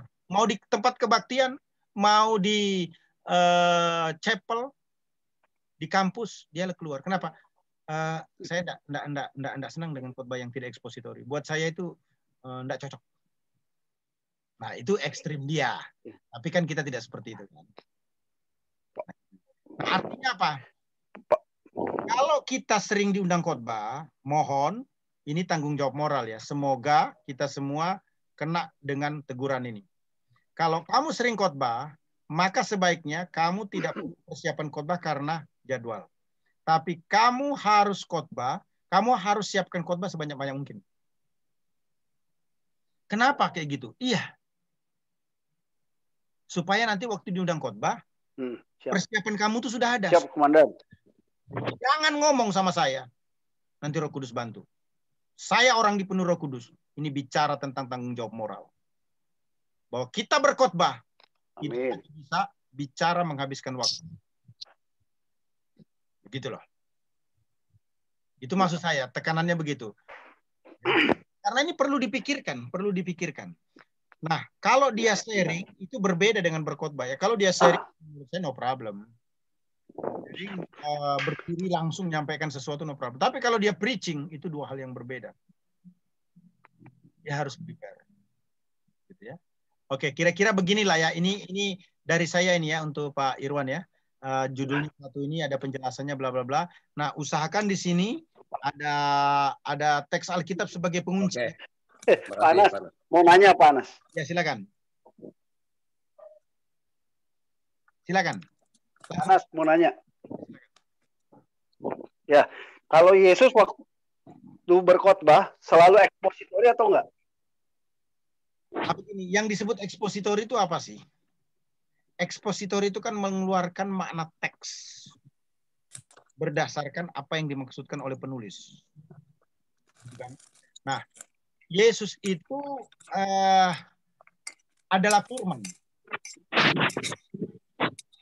Adalah firman. Maka kita mau berkata bahwa khotbah yang paling excellent itu ya sudah dari Kristus. Karena dia adalah sang firman itu sendiri. Cuma ekspositori, topikal maupun tekstual itu kan karena kebutuhan. Nah, saya bicara dapurnya sekarang. Saya bicara kitchennya. Supaya Bapak Ibu semua tidak menjadi penasaran. Begini. Ada gereja-gereja tertentu yang tidak mau jemaatnya itu lain kecuali ekspositori. Kenapa? Karena gereja ini memang sudah punya hamba-hamba Tuhan dari produk mereka sendiri yang tidak perlu lagi hamba-hamba Tuhan yang lain. Salah satu contohnya gereja baptis ya. Gereja baptis itu untuk daerah-daerah tertentu dapat dikatakan susah sekali untuk khotbah di situ. Kenapa? Karena dia sudah punya pengkhotbah ekspositor hebat. Dan mereka familiar dengan model begitu. Ketika dengarkan khotbah-khotbah yang lain, tidak cocok. Kenapa? Karena begitulah cara model organisasi itu. Nah, ini contoh. Terus, ini contoh di gereja-gereja karismatik. Bagaimana kalau kita ngajar ekspositori murni? Berat. Karena jemaat karismatik itu sukanya apa? Solving problem. Sukanya tentang iman. Sukanya tentang mujizat. Sukanya tentang apa? Pemulihan. Ya toh? Tapi ketika kita khotbah topikal terus juga, enggak enak. Apalagi kalau mahasiswa teologi. Kalau begitu apa? Saya selalu cari the middle way. The middle way-nya apa? Khotbah tekstual. Kenapa? Karena kalau khotbah tekstual itu tidak ekspositori murni, tetapi juga tidak topikal murni. Bisa dikatakan ada ekspositorinya, ada topikalnya. Secara akademis bisa dipertanggungjawabkan, dan berbagai kepentingan kebutuhan juga bisa diakomodir. Ya, terima kasih. Ada pertanyaan lain? Saya mau tanya filosofi Ya, Pastor. Ya. Mau tanya bisa? Makasih, Pak. Ya. Ya, jadi gini nih. Kalau khotbah itu sebenarnya yang diutamakan apa ya? Kalau saya gini, sorry, sejak saya bertobat, saya itu kalau dengar khotbah saya nggak perhatikan itu tekstual ya atau topikal atau expository, tapi saya lihat message-nya. Pengkhotbah apa yang disampaikan, pesan-pesannya gitu. Ya. Oleh sebab itu saya juga cenderung akhirnya kalau melakukan persiapan sharing tuh begitu, apa pesan yang di itu gitu. Bisa seperti itu, tetapi kelas ini mengangkat kita pada next level. Mengapa pada next level? Karena memang benar sih seperti Pastor bilang, sebagai pertanggungjawaban iman itu kita harus lebih dalam ya menggali ya. Ya, itu masalahnya ini banyak diberikan, banyak dituntut juga. Di situ kan filosofinya kan. Iya, iya. Jadi kalau kita bicara tentang yang penting adalah pesannya, itu berarti kita bicara tentang penerapan kan. Itu bicara tentang implikasi kan. Sementara dalam ilmu hermeneutik, keliru orang itu kalau menyampaikan firman langsung kepada implikasi. Yang disebut khotbah itu kan sebenarnya apa? Kalau boleh saya katakan, khotbah itu seluruh ilmu teologia itu tertuang di dalam khotbah. Hermeneutik di situ, pengantar di situ, Yunani di situ, Ibrani di situ, teologi di situ, tafsir di situ, psikologi ada di situ, betul nggak? Jadi ada dasar ilmunya ya, ada dasar. Ya. Homiletika itu apa? Homiletika itu adalah demonstrasi ilmu dalam bentuk kata-kata dari semua apa yang Anda pelajari. Coba cek sendiri. Khotbah, apakah khotbah tidak ada unsur psikologi? Ada. Apakah khotbah tidak ada unsur bahasa? Ada. Komunikasi. Iya. Apakah khotbah tidak ada unsur bahasa? Yunani, Ibrani? Ada. Gitu. Apakah khotbah tidak ada unsur pengantar PL dan PB? Ada. Apakah khotbah tidak ada unsur teologi, sistematika? Ada. Ada teologi PL dan PB? Ada. Ada ilmu tafsir? Ada. Jadi khotbah itu apa? Demonstrasi seluruh ilmu yang kita pelajari di bangku kuliah teologi dalam bentuk kata-kata. Siap. Begitulah. Makanya akan kelihatan ketika statement orang itu miring dalam berkhotbah, ketahuan, oh orang ini teologi sistematikanya lemah. Makanya kelihatan ketika pengkhotbah itu lebih banyak berkhotbah, kaitkan dengan aplikasi atau penerapan, oh hermeneutiknya orang ini lemah. Makanya ketahuan ketika si pengkhotbah itu tata bahasanya tidak bagus, oh orang ini lemah dalam belajar bahasa komunikasi. Makanya ketahuan ketika dia mengutip bahasa Ibrani Yunani, tapi tidak ada gramatikalnya. Oh ini dia cuma belajar otodidak dan tidak belajar dengan baik. Dia cuma pakai tools. Kenapa? Buktinya dia tidak bisa menerjemahkan kata itu menurut grammarnya, sejarah penggunaannya seperti apa. Dia lemah dalam Ibrani dan Yunani. Nah, aplikasi message itu tidak boleh muncul tanpa ada penafsiran. Harga mati. Dan itu tidak boleh muncul tanpa ada observasi. Ini mulai tanggal 10, nanti coba saya kasih linknya ya. Tanggal 10 setiap hari Rabu saya diundang oleh satu gereja yang katanya hampir 2.000 follower di Facebooknya. Jadi saya akan mengajar di program ini yang followernya hampir 2.000 atau 2 juta, kurang ngerti ya. Saya perlu lihat lagi nanti ya. Itu disiarkan langsung lewat Facebook selama 4 kali pertemuan. Nah, saya akan mengajar di situ tentang cara menafsir Alkitab. Kira-kira begitulah. Nah, hermeneutik itu mau berkata, ini kronologi. Bahasanya haram hukumnya. Orang itu memberikan implikasi tanpa interpretasi. Orang itu haram hukumnya memberikan interpretasi tanpa observasi. Jadi ini kronologi. Harus observasi, baru interpretasi, baru aplikasi. Kok bisa begitu? Iya. Karena kita bicara tentang knowledge, hukum-hukum kaidah-kaidah yang harus kita ikuti. Nah, pengkhotbah bisa saja berkhotbah. Kan saya sudah ngomong. Semua orang bisa khotbah, tapi big question. Apakah khotbahnya itu memenuhi kualifikasi ranah-ranah yang sudah ditentukan atau belum?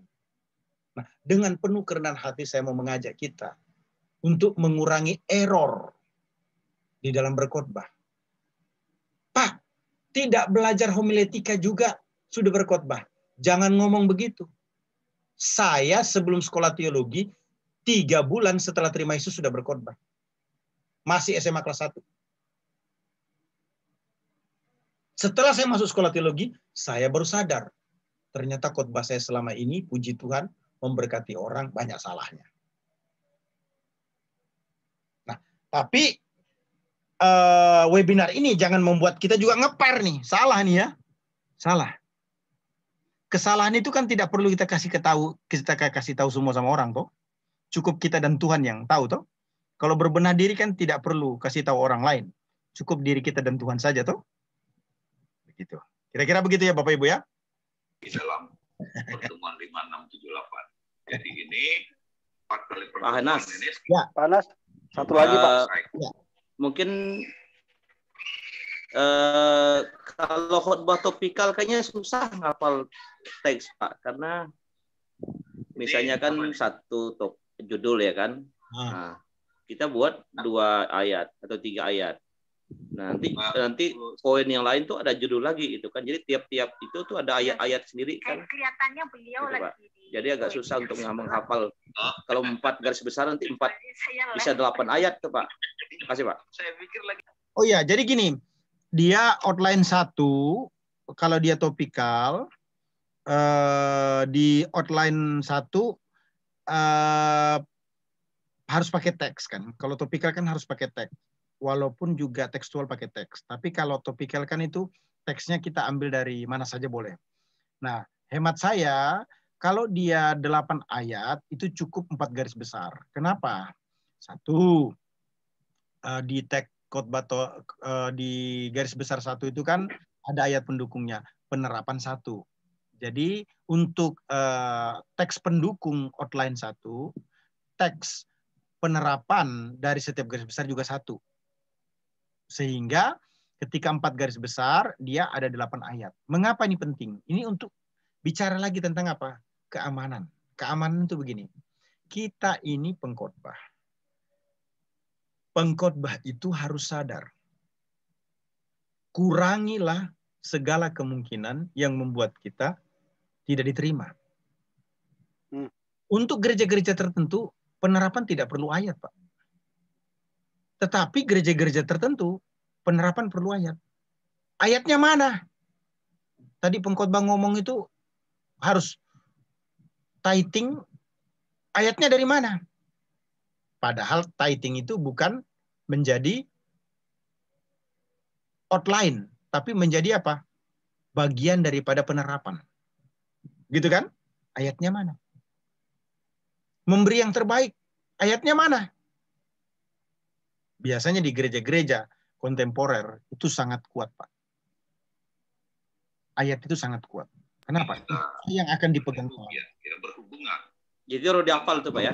Yang kaitannya dengan alam semesta. Nah, yang perlu diketahui bahwa begini, kalau ayat-ayat pendukung, ayat-ayat yang dipakai untuk ayat pendukung untuk penerapan cukup di mana alamatnya dan isinya apa. Kalau hafal lagi lebih bagus, tapi misalnya begini, Yohanes 14 ayat 6 itu menjelaskan saudara-saudara bahwa Yesus itu jalan kebenaran dan hidup. Padahal kan bunyinya bukan begitu kan, persisnya kan. Namun hampir sama kan, mengerti ya? Jadi ayat penerapan itu yang penting alamatnya di mana, isinya apa kira-kira, tekanannya apa. Karena apa? Itu untuk mendukung saja. Tetapi teks yang dipergunakan untuk garis besar, sebaiknya titik komanya dihafal. Ini saya bicara satu ketika saya khotbah di lapangan Motoling. Itu kami melakukan KKR, saya khotbah di Motoling. Karena ayat itu dihafal oleh saya, pendeta di belakang saya ini, biasa pendeta-pendeta kalau kita pakai panggung di lapangan khotbah kan, pendeta-pendeta itu duduk di belakang, kita khotbah di depan gitu ya, pakai bangsal begitu ya. Nah, yang terjadi apa?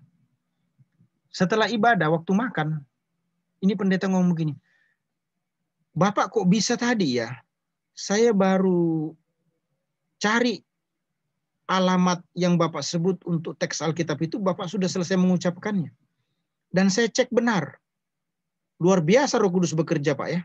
Dalam hati saya, bukan Roh Kudus itu, Pak, semata-mata. Bukan berarti saya merendahkan Roh Kudus, tidak. Karena teks itu sudah dihafal. Anda belum selesai membaca, bahkan Anda belum menemukan kitab yang saya sebutkan, saya sudah selesai mengucapkan isi kitab itu. Kenapa? Dihafal. Siap Pak, luar biasa ini. Ini pasti mantap setelah ini. Teknik, metode. Pengkhotbah lapangan itu perlu kita ketahui. Salah satu caranya itu. Jadi jangan berkata Roh Kudus bicara langsung sama saya, dia bisikkan di telinga saya dan saya ucapkan, omong kosong.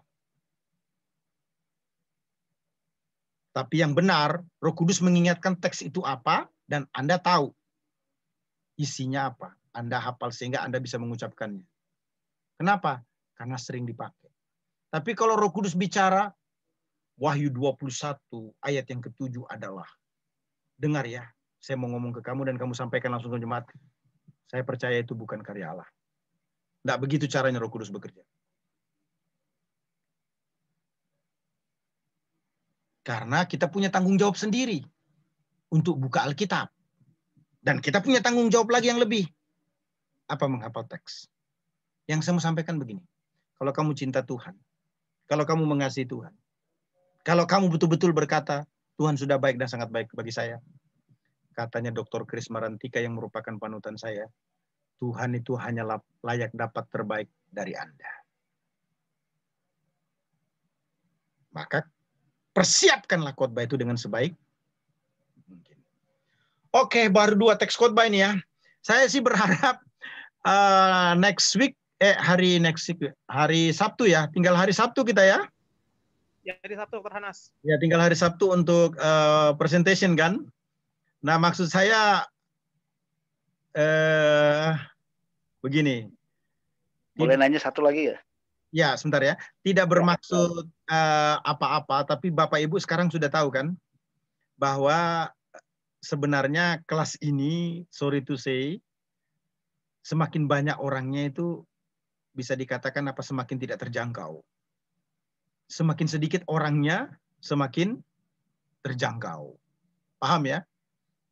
Bahkan saya pernah selama sekitar 6 bulan itu hanya mengequip satu anak Tuhan untuk membantu dia supaya menjadi pengkhotbah yang excellent. Cuma 1 orang loh selama 6 bulan. 1 doang. Supaya apa?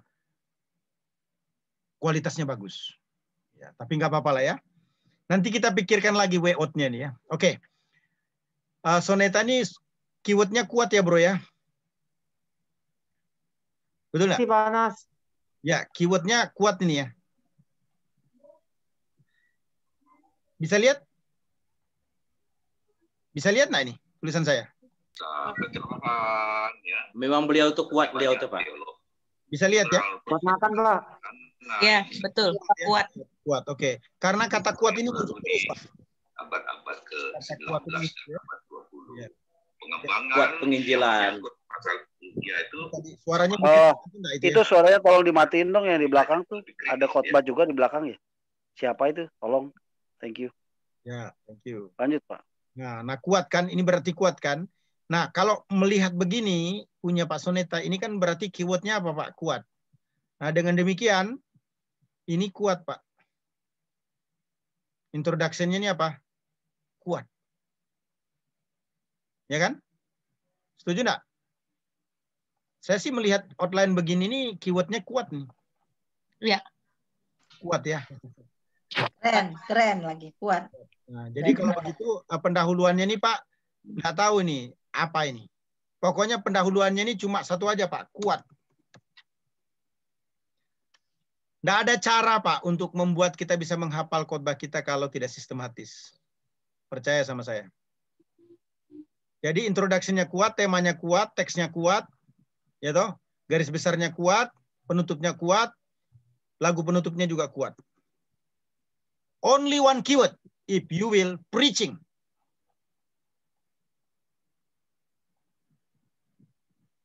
Gitu ya. Only one keyword, kuat. Nah, nanti Pak Soneta ramu lagi Pak. Seperti ini Pak, kuat di depan titik-titik. Baik Pak, baik. Terima kasih masukannya. Kuat. Ngerti nih ya, kata-kata saya gini ya. Iya Pak. Terus titik-titik kuat. Nah, ngerti ya. Artinya gini, kalau kuat titik-titik ini Bapak tambahi kalimat apa terserah. Kalau titik-titik kuat titik-titik artinya apa? Ada kata-kata di sini, kemudian ada kata-kata di sini. Kalau kuat titik-titik berarti apa? Cuma beberapa kata di sini, kemudian diakhiri dengan kata kuat. Nah, terserah. Daftar lagi Pak. Kalau Bapak ingin jadi pengkhotbah excellent begitu. Oke. Nah, dengan demikian nanti sudah tahu nih Pak ya. Ngambilnya dari mana ini ya? Pak. Iya Pak. Sabda tadi ya. Nah, ilustrasinya. Di-prepare semuanya. Ya, saya kira Pak Soneta bisa lakukan ini ya. Cari lagunya nanti Pak ya. Lagunya udah ada tuh Pak. Lagunya apa? Kekuatan di hidupku Pak. Kekuatan di hidupku. Pales Pak. Wih, cocok. Cocok. Ya, oke. Cari lagi. Jadi begini Pak, kenapa kok perlu dicari? Supaya kita menjadi pede. Orang salah satu menjadi pede itu bukan karena asal-asalan. Dia tahu apa yang dia lakukan. Makanya dia pede. Nah, termasuk juga apa lagu. Bapak kumpulin lagi Pak, lagu-lagu itu Pak. Dan baik, saya Pak. Kepada kita, bagi Bapak Ibu mohon maaf yang suaranya agak sedikit fals, sebutlah begitu ya. Jangan Anda yang memulai lagu waktu selesai khotbah, minta singer worship leader undang, kemudian biarkan mereka yang menyanyikan itu. Ya. Kalaupun Anda ingin bersemangat menyanyikan lagu, bilang sama soundman-nya, nanti pas waktu lagu saya punya suara dikecilin aja ya, jangan besar. Kenapa? Karena akan kedengaran falsnya. Nah, gitu ya. Oke, kita lanjut. Ana Simanjuntak ya. Belum deh, belum 3 hari. Ana Simanjuntak ya. Nah, pertanyaannya sekarang yang Ana Simanjuntak ini keywordnya apa ini? Karunia kah? Tuhan kah? Adalah kah? Tua kah? Karena ini akan mewarnai. Jangan deh. Kau sedang dulu. Akan mewarnai. Nah, garis besarnya ini apa? Ya. A-nya ada penjelasan.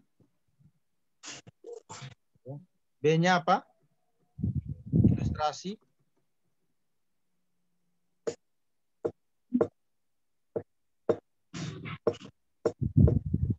Terus C-nya adalah penerapan. Sama ya. Outline kedua juga begitu.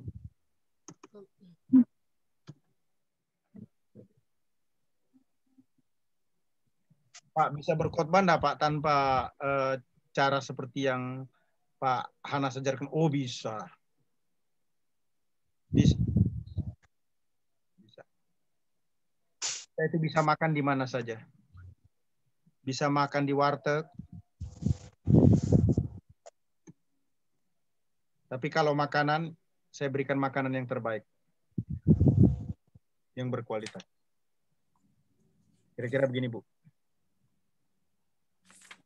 Bagaimana ini nanti? Silahkan dimasukkan.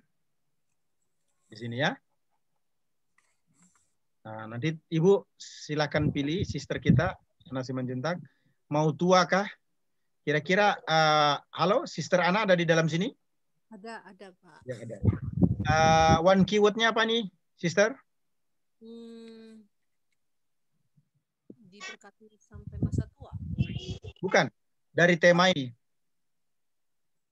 Nah, ini dia. Nggak apa-apa. Berarti, tapi pada prinsipnya apa? Sister sudah nangkep dulu. pola yang saya ajarkan. Itu dulu, filosofinya dulu.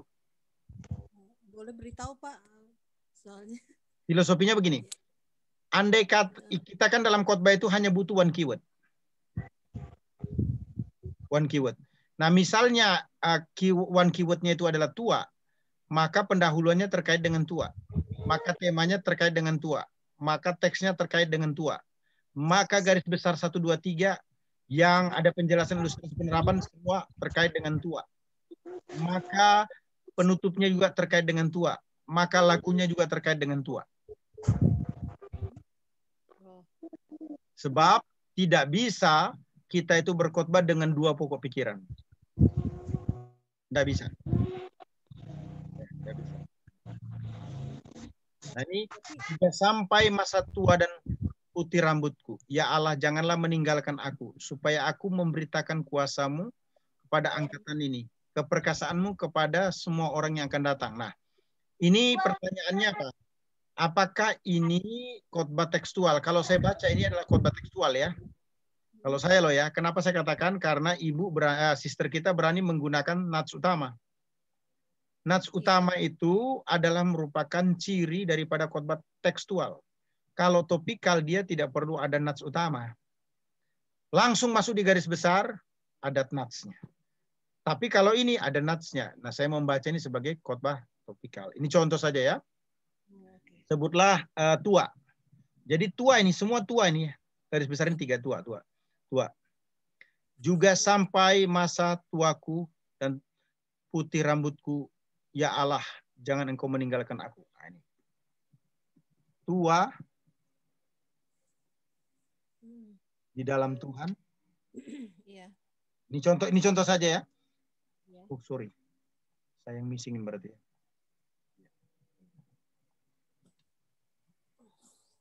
Tua di dalam Tuhan, dipelihara Allah. Nah, kalau begitu, kata kuncinya apa ini? Ya. Jangan meninggalkan aku. Buat dulu begini. Ini contoh ya. Apakah ini benar? Seiring dengan waktu akan kita tahu. Nah, sister kita langsung begini. Langsung kasih ini warna. Contoh ya, warnanya begini. Supaya ketahuan bahwa itu sudah kepake. Kan? Supaya aku memberitakan kuasamu kepada angkatan ini. Tua di dalam Tuhan, ya, bersaksi. Tua di dalam Tuhan, ya, menyaksikan kuasanya. Ini contoh ya, contoh. Karena ini kan saya enggak berpikir panjang ini ya. Cuma apa namanya? Dalam waktu yang singkat ya.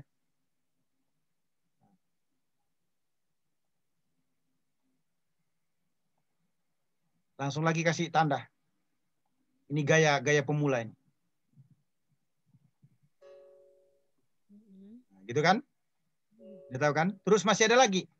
Keperkasaanmu kepada semua yang akan datang. Tua di dalam Tuhan, ya.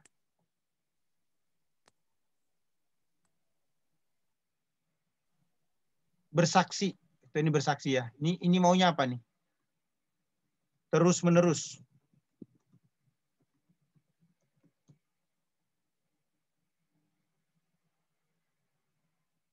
Keperkasaanmu kepada semua orang.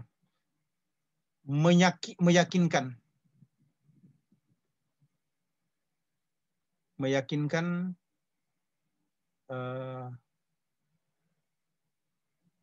apa ya?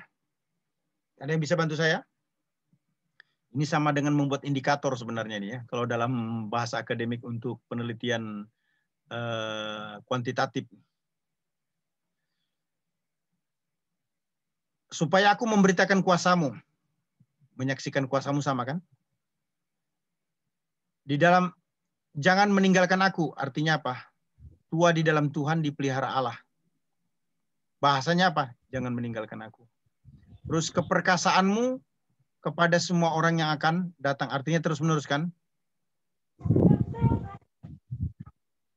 Pak, kalau ditukar lebih menarik, Pak. Yang nomor 2 itu pindah ke nomor 3. Terus nomor 2 itu melayani gitu loh, Pak. Jadi sampai tua tetap melayani Tuhan gitu. Yang melayani selama-lamanya ya? Iya. Oh, jadi yang 3 dipindahin ke 2 ya? Ya, 3 jadi kedua, 2 ke 3 gitu. Itu baru yang 3 itu bersaksi. Menyaksikan kekuatan Allah gitu kan. Betul. Jadi yang maksud Bapak begini ya. Ya, itu jadi 3, 3 jadi 2. Nah, berarti kata kuncinya apa di sini, Pak? Kalau yang 3 itu melayani, yang 2 melayani, yang 3 bersaksi. Oke. Nah, kata kuncinya melayani di sini apa? Memberitakan. Memberitakan, ya. Tidak apa-apa. Ini cara juga yang saya pakai untuk di program S1, S2, S3 yang namanya membuat indikator ya. Cara membuat indikator itu begini. Nah, di sini kalau begitu apa? Keperkasaanmu kepada semua orang ya. Sebutlah begitu kan? Iya. Karena ini kan dia khotbah tekstual. Nah, kalau di dalam konteks hermeneutik ataupun juga konteks eksegesis, maka dia hanya dibutuhkan satu kata di sini. Dipelihara itu, kalau Bapak Ibu bilang kalimat yang menggambarkan jangan meninggalkan Tuhan, kira-kira kata apa? Jangan meninggalkan aku ya, jangan meninggalkan aku. Jangan meninggalkan. Iya. Nah, terus melayani selama-lamanya itu apa? Memberitakan kuasamu. Oke. Terus ketiga apa? Menyaksikan kuasamu. Kuasanya. Itu apa? Akan datang. Nah, berarti kalau begitu mungkin begini ya. Melayani dengan kuasa.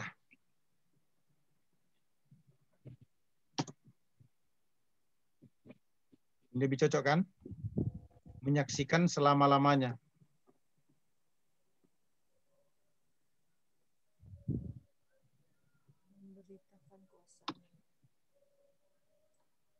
Kenapa? Akan datang kan? Akan datang itu kan forever. Iya. Gitulah. Kenapa ini menjadi penting? Supaya nanti waktu kita khotbah itu kita ingat. Dari mana itu rumus tua di dalam Tuhan menyaksikan selama-lamanya? Menyaksikan kuasanya ya? Gimana nih? Melayani selama-lamanya atau gimana? Kalau akan datang ini kan selama-lamanya kan sebenarnya kan? Artinya kan? Nggak terbatas waktunya kali ya, Pak? Iya. Makanya saya ngomong begitu kan. Tapi pada prinsipnya Pak, walaupun ini masih mentah, filosofinya dulu yang harus dipahami. Filosofinya dulu. Kalau ditanya tua di dalam Tuhan, dipelihara Allah itu dari mana ya? Juga sampai masa tuaku dan putih rambutku ya Allah, janganlah meninggalkan aku. Jadi pernyataan pemazmur itu dipelihara Allah itu apa? Jangan meninggalkan aku. Nah, kalau ibu tidak cocok dengan kata-kata ini, sister kita tidak cocok dengan kata-kata ini, tidak apa-apa, dirubah lagi, dipikirkan. Itulah pentingnya persiapan. Makanya persiapan itu membutuhkan waktu. Itulah. Terus, supaya aku memberitakan kuasamu kepada angkatan ini. Ya. Nah, memberitakan kuasamu itu apakah melayani dengan kuasa? Yang tahu persis nanti itu benar atau salah, setelah sister kita ini melakukan persiapan. Day to day. Ini kan masih ada ini kan waktu kan? Masih ada waktu kan? Masih ada waktu. Ya. Maksudnya bukan melayani dengan power kita kan, Pak? Melayani dengan kuasa-kuasa Roh Kudus kan? Iya, betul. Cuma maksud saya, outline ini muncul, dia tiba-tiba bukan muncul tiba-tiba atau semaunya. Tidak. Tapi melayani dengan kuasa ini digambarkan dari kata mana? Di dalam Mazmur 71 ayat 18 ini. Digambarkan dari kata mana? Begitu loh. Terus menyaksikan selama-lamanya itu digambarkan dari kata mana? Sehingga outline ini bukan sesuatu yang dikarang-karang. ada logikanya. Begitu loh. Misalnya tua di dalam Tuhan melayani dengan kuasanya. Ya. Jadi sekalipun kita tua di dalam Tuhan, kita tetap melayani dengan kuasa. Kuasanya sebutnya gitu ya. Itu dari mana? Dari mana? Kuasa. Kuasamu. Ya kan? Nah, kuasamu kan? Mungkin di masa tua walaupun ada kelemahan dengan kelemahan tubuh secara fisik, tapi dia tetap melayani. Nah, itu nanti Ibu taruh apakah di explanation atau implication, no problem. Tapi itu tidak bisa ditaruh di outline. Kenapa? Outline ini harus diingat, harus sistematis. Bahkan kalau di outline pertama 3 kata, maka di outline kedua 3 kata, maka di outline ketiga 2 kata. Untuk membuktikan apa? Betul-betul ini pengkhotbah yang sistematik. Begitu kan? Sekarang saya tanya, kalau ada orang dikasih payroll, dikasih lebgift, dikasih honor, kerjaannya cuma khotbah, Anda komplain enggak kira-kira? Harus ada alasannya komplain dan tidak dong. Komplain bila khotbahnya tidak excellent kan? Tapi jangan komplain dong. Iya. Kalau khotbahnya excellent. Nah, kok bisa ya khotbah itu menjadi excellent? Karena ini loh. Yang saya tahu tadi, saya jelaskan tadi, ada sistematikanya. Pak, aduh ribet banget Pak. Saya sebelum ikut kelas Bapak, PD khotbah. Setelah ikut kelas Bapak, enggak jadi PD khotbah nih saya. Bisa begitu enggak? Bisa begitu. Setelah tahu model begini. Polanya.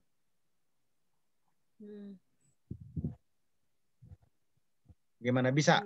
Sister kita masih menyusun, bisa lihat ya. Nah, nanti ini belum final loh, Bu ya. Belum final ini ya. Belum final.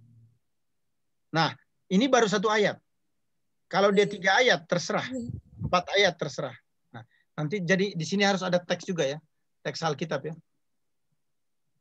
Untuk menguatkan. 1 aja, enggak usah banyak-banyak.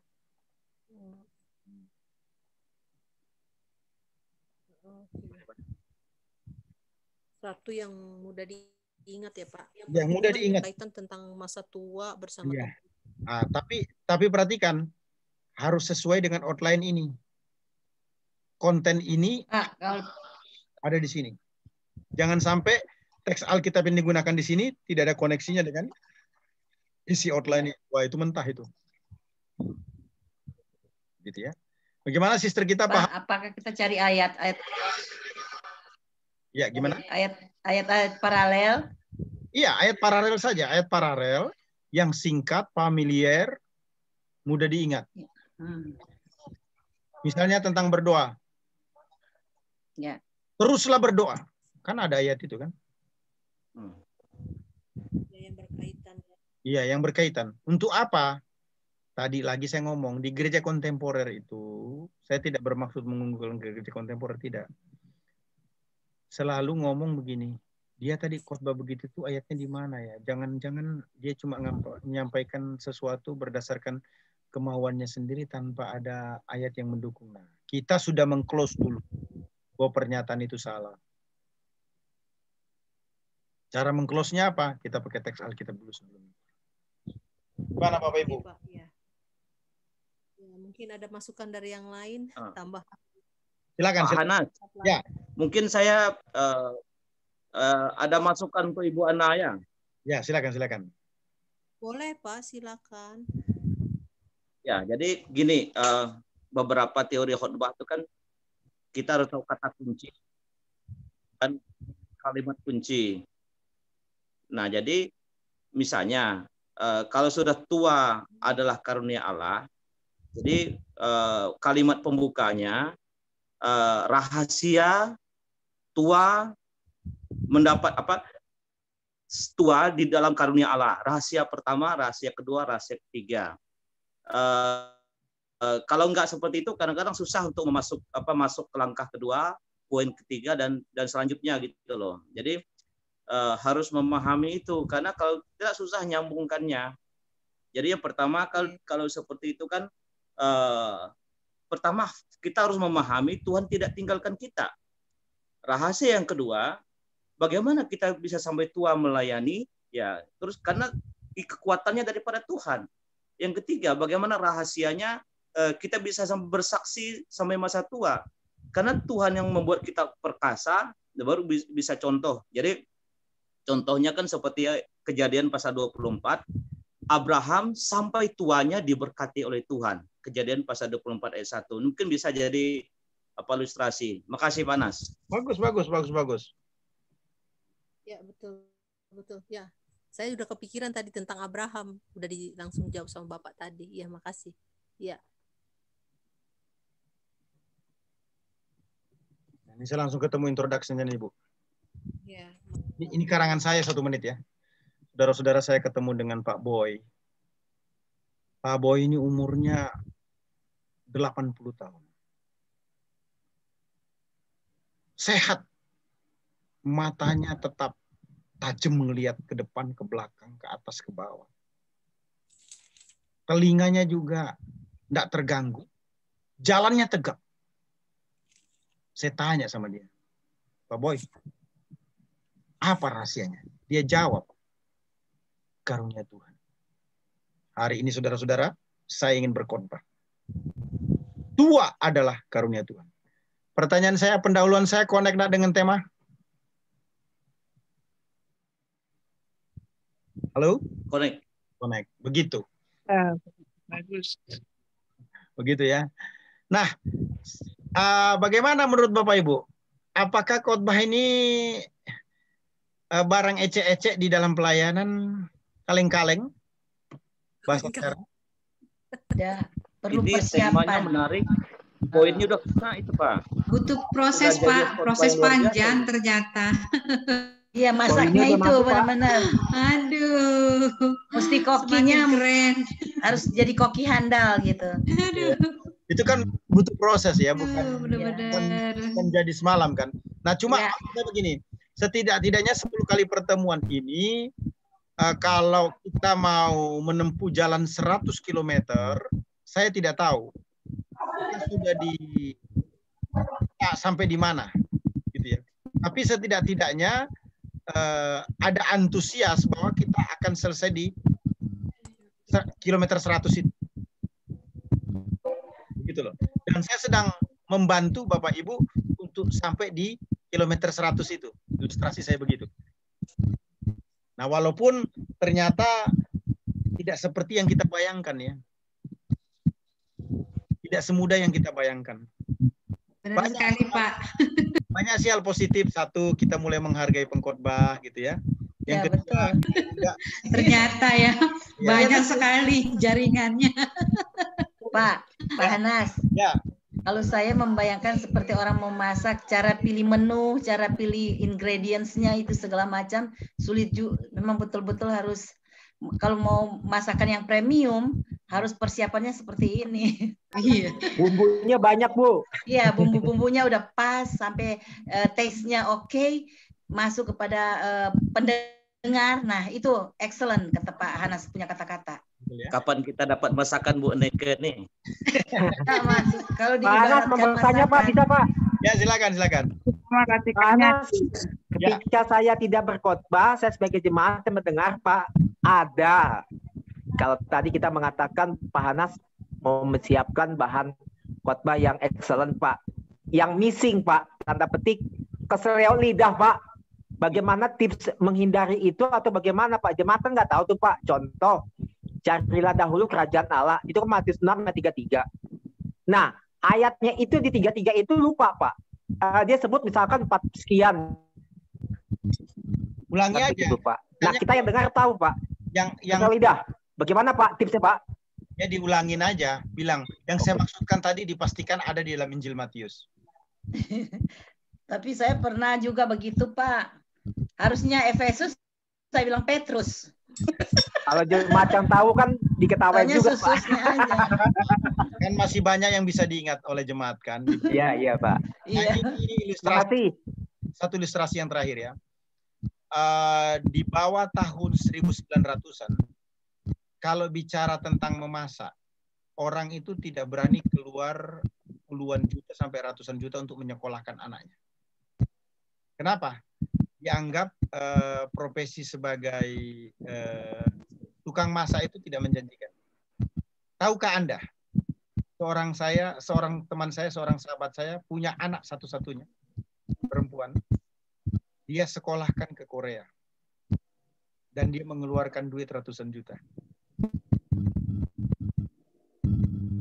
Artinya apa ini? Ketika sesuatu dikerjakan secara profesional, ya, maka ada harga yang harus dibayar. Gitu kan? Sama dengan ini. Nah, ketika kita mulai mencoba khotbah yang excellent, maka ada sesuatu yang kita bayar ya. Ya, nah saya kira begitu.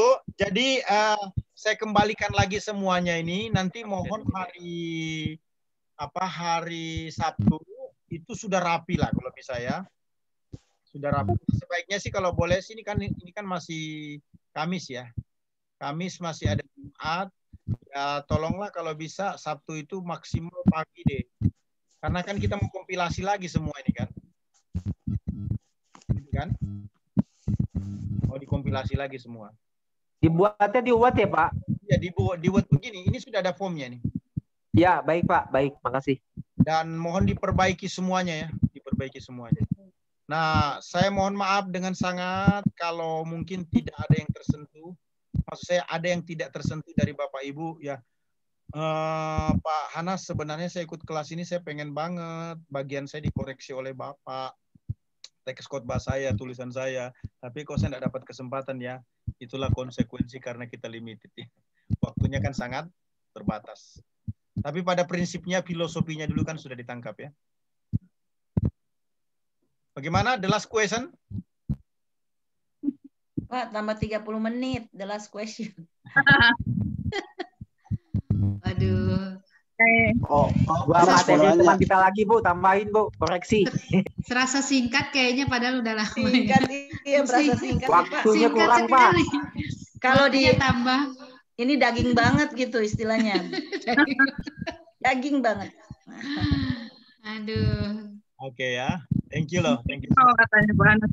Jadi mohon bantuan dari Bapak Ibu sekalian peserta webinar homiletika ini untuk merevisi apa yang sudah dibuat. Ini saya sudah kirimkan kembali. Nanti saya kirimkan kembali di WhatsApp ya, supaya Bapak Ibu bisa download kemudian isi sendiri. Nah, maksud saya untuk yang kali ini ikutilah model-model pola format yang sudah kita buat ya. Jangan pernah berharap menjadi the best kalau kita tidak melakukan berbagai kesalahan. Jadi mulailah sesuatu dari yang sederhana, yang kecil, maka akan menghasilkan sesuatu yang luar biasa. Itu maksud saya. Jadi jangan pernah berpikir untuk menjadi yang terbaik. Saya sudah melewati proses yang malang melintang untuk jadi pengkhotbah, sehingga saya bisa mengajar dalam kesempatan ini. Dan saya tahu kita terus dalam proses untuk bisa disempurnakan ya. Ya. Terima kasih Bapak Ibu yang dikasih Tuhan Yesus Kristus. Mari kita berdoa ya. Bapak, kami bersyukur untuk anugerah-Mu. Terima kasih untuk semua teman sahabat yang mengikuti webinar homiletika ini. Kami tahu Engkau mengasihi mencintai mereka bersama dan tidak pernah meninggalkan. Berkat-Mu turun dengan limpahnya atas mereka. Waktu yang sangat terbatas Tuhan membuat kami tidak bisa melakukan revisi secara sempurna untuk seluruh peserta. Mengingat peserta yang jumlahnya yang banyak. Tapi kami berdoa setidaknya hari ini bisa membantu semua kami untuk melakukan revisi yang baik. Hati kami untukmu Tuhan, hidup kami semuanya untuk. Mari Tuhan terima dan berkati kami dalam kuasa kekuatan. Terpuji nama-Mu, memberkati kami selanjutnya dalam pertemuan hari Kamis bagi hormat kemuliaan nama-Mu. Terima kasih Bapak, mengakhiri kelas webinar ini pada malam ini bagi hormat kemuliaan nama-Mu. Dalam nama Yesus kami berdoa. Amin.